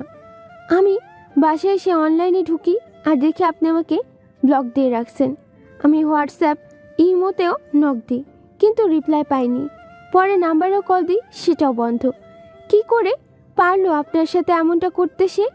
আমার ভাবতেও অবাক লাগতেছিল। এতদিন একটা নষ্টার সাথে বেস্টি ছিলাম আমি ভাইয়া। এরপর অনেক ট্রাই করি যোগাযোগ করার, কিন্তু আমি ব্যর্থ হই। আর ভাইয়া, সেই দিনের পর থেকে আজ পর্যন্ত মায়ের সাথে দেখাও করি নাই, কোনো যোগাযোগ করি নাই। কিন্তু ভাইয়া, আপনি কি করে আছেন এই অপবাদ নিয়ে? আপনার কি ইচ্ছা হয় না নিজেকে নির্দোষ প্রমাণিত করার? না, এখন নির্দোষ প্রমাণিত করে কি লাভ? নির্দোষ প্রমাণিত হলে তারা হয়তো আমাকে তাদের কাছে টেনে নিয়ে যাবে, এতটুকুই। কিন্তু আমি তো আর তাদের কাছে ফিরতে চাই না। এই একটা ঘটনার দ্বারা আমি মানুষ ভালো করেই চিনতে পারলাম, আর বুঝতে পারলাম কে আপন আর কে পর। পরিবারের মধ্যে এত বছর থেকেও যেখানে তাদের বিশ্বাস জোগাতে পারলাম না, আর যেখানে তারা আমাকে চিনতেই পারলো না, সেখানে আমি আর ফিরে যাবই বা কেন? তারাও খুব সহজেই অপবাদকে সত্যি ভেবে নিল। তাদের অন্তত উচিত ছিল আমাকে একবার জিজ্ঞাসা করার, কিন্তু তারা তা করে নাই। এর মানে এটাই প্রমাণিত হয়ে গেল আমি সেই আমার মানুষগুলোর বিশ্বাস জোগাতে পারি নাই, তাদের ভরসাও জোগাতে পারি নাই। এরপরেও কি তাদের কাছে ফিরতে চাইবো নাকি? এখন যদি প্রমাণিত হয়েও যায় আমি নির্দোষ, এরপরেও তো আমি আর ফিরবো না তাদের কাছে, না তাদের সাথে কথা বলবো। এখনো দূরে আছি, তখনও দূরেই থাকবো। তাদের মনে আমার জন্য যেমন ভরসা জুটলো না, এরপর কিভাবে আমার মনে তাদের কাছে ফিরে যাওয়ার চিন্তা আসবে? এসব হওয়ার পরেও কিভাবে তাদের প্রতি বিশ্বাস থাকবে আমার? আর যেহেতু তারা আমাকে অপরাধী ভেবেই নিছে, তো হ্যাঁ আমি অপরাধী, আর এই অপরাধীকে তারা কোনো দিনও তাদের কাছে ফিরে যাবে না। মানে ভাইয়া আপনি কি সত্যি আর আপনার পরিবারের সাথে মিলিত হবেন না? ভাইয়া এটা কোনো কথা? তুমি জানো না মুন্নি, আমি কি পরিস্থিতিতে ছিলাম, কেমন অবস্থায় ছিলাম। এই ঘটনার পর আমি মনে করেছিলাম আম্মু অন্তত একবার হলে আমার খোঁজ নেবে, আমার মোবাইলে কল দিয়ে আমাকে জিজ্ঞাসা করবে আমি অপরাধী কিনা। কিন্তু আমি ভুল ছিলাম, যেহেতু তারা আমাকে দূরে ঠেলেই দিছে, তাই আমিও আর ফিরতে চাই না তাদের কাছে। তাদের কাছ থেকে যে সাপোর্ট পাবো ভাবছিলাম সেটাও পাই নাই। এরপর কি করে তাদের কাছে ফেরার মন মানসিকতা থাকে? আমি যেহেতু তাদের কাছে ফিরবো না ভেবেই নিছি, তাই আমার সিদ্ধান্তে আমি অটুট থাকবো। আর এইসব ব্যাপার বাদ দাও, কারণ ওদের নিয়ে এত ঘাটাঘাটি করে লাভ নাই। আর দেখো, আমরা যে দুজনকে চিনি তা যেন কেউই জানতে না পারে। ঠিক আছে ভাইয়া, আপনি যা বলেন। তবে ভাইয়া, মায়ার সাথে সম্পর্ক শেষ বলে আমার সাথে সম্পর্ক শেষ করবেন না, এটা কিন্তু ঠিক না। মায়ার জন্য পরিচিত হয়েছিলাম বলে এখন আমাকে ভুলে যাবেন না। আপনার সাথে পরিচিত হওয়ার পর যেমনটা আপনার বোন হয়ে যেভাবে আপনার উপর অধিকার খাটাইছি, এখন আমি সেই বোনের অধিকারটাই চাই, যেন এই ভাইয়ের উপর বোনের অধিকার খাটাতে পারি, বুঝছেন? ঠিক আছে, ওরে ভুলেই গেছিলাম। সৌরভ ভাইয়া বলছিল নিচে যেতে, ঘুরতে বের হবে বলছিল। মুন্নি আস্তে করে তুমি বের হয়ে যাও রুম থেকে, এরপর আমিও বেরিয়ে সৌরভ ভাইয়ের কাছে যাব। তারা হয়তো আমাদের জন্য অপেক্ষা করতেছে। ঠিক আছে ভাইয়া। এরপর মুন্নি আস্তে করে বেরিয়ে যায়। কিছুক্ষণ পরে আমিও রুম থেকে বেরিয়েই হল রুমের দিকে যাই। অন্তর ভাই, সে কখন গেছিলেন? এত লেট হয়েছে কেন? আরে ভাই, এক হারামি কল দিছে, তার সাথে কথা বলতেছিলাম। তো ভাই চলেন। এরপর আমরা চারজন, মানে সৌরভ ভাই, মুন্নি, হৃদিকা ও আমি বের হলাম এলাকা ঘুরতে। আমরা সকলের মুখে মাস্ক, আসলে করোনার সময়, তাই সৌরভ ভাই বলল সকলের মুখে মাস্ক পরে থাকতে। তবে আমি কোনোদিন মাস্ক পরছি নিজেই ভুলে গেছি। তারপরে পকেট থেকে মাস্ক বের করে পরলাম। এরপর আমরা এলাকায় ঘুরতে লাগলাম। আমি আর সৌরভ ভাই একত্রে হাঁটছি, মুন্নি আর হৃদিকা একসাথে হাঁটছে। তবে আমরা সামনে, তারা পেছনে। ভাই আমাকে এলাকার অলি গলি দেখাচ্ছে, কিন্তু সে তো আর জানে না এই এলাকার অলি গলি আমার ভালো করেই চেনা।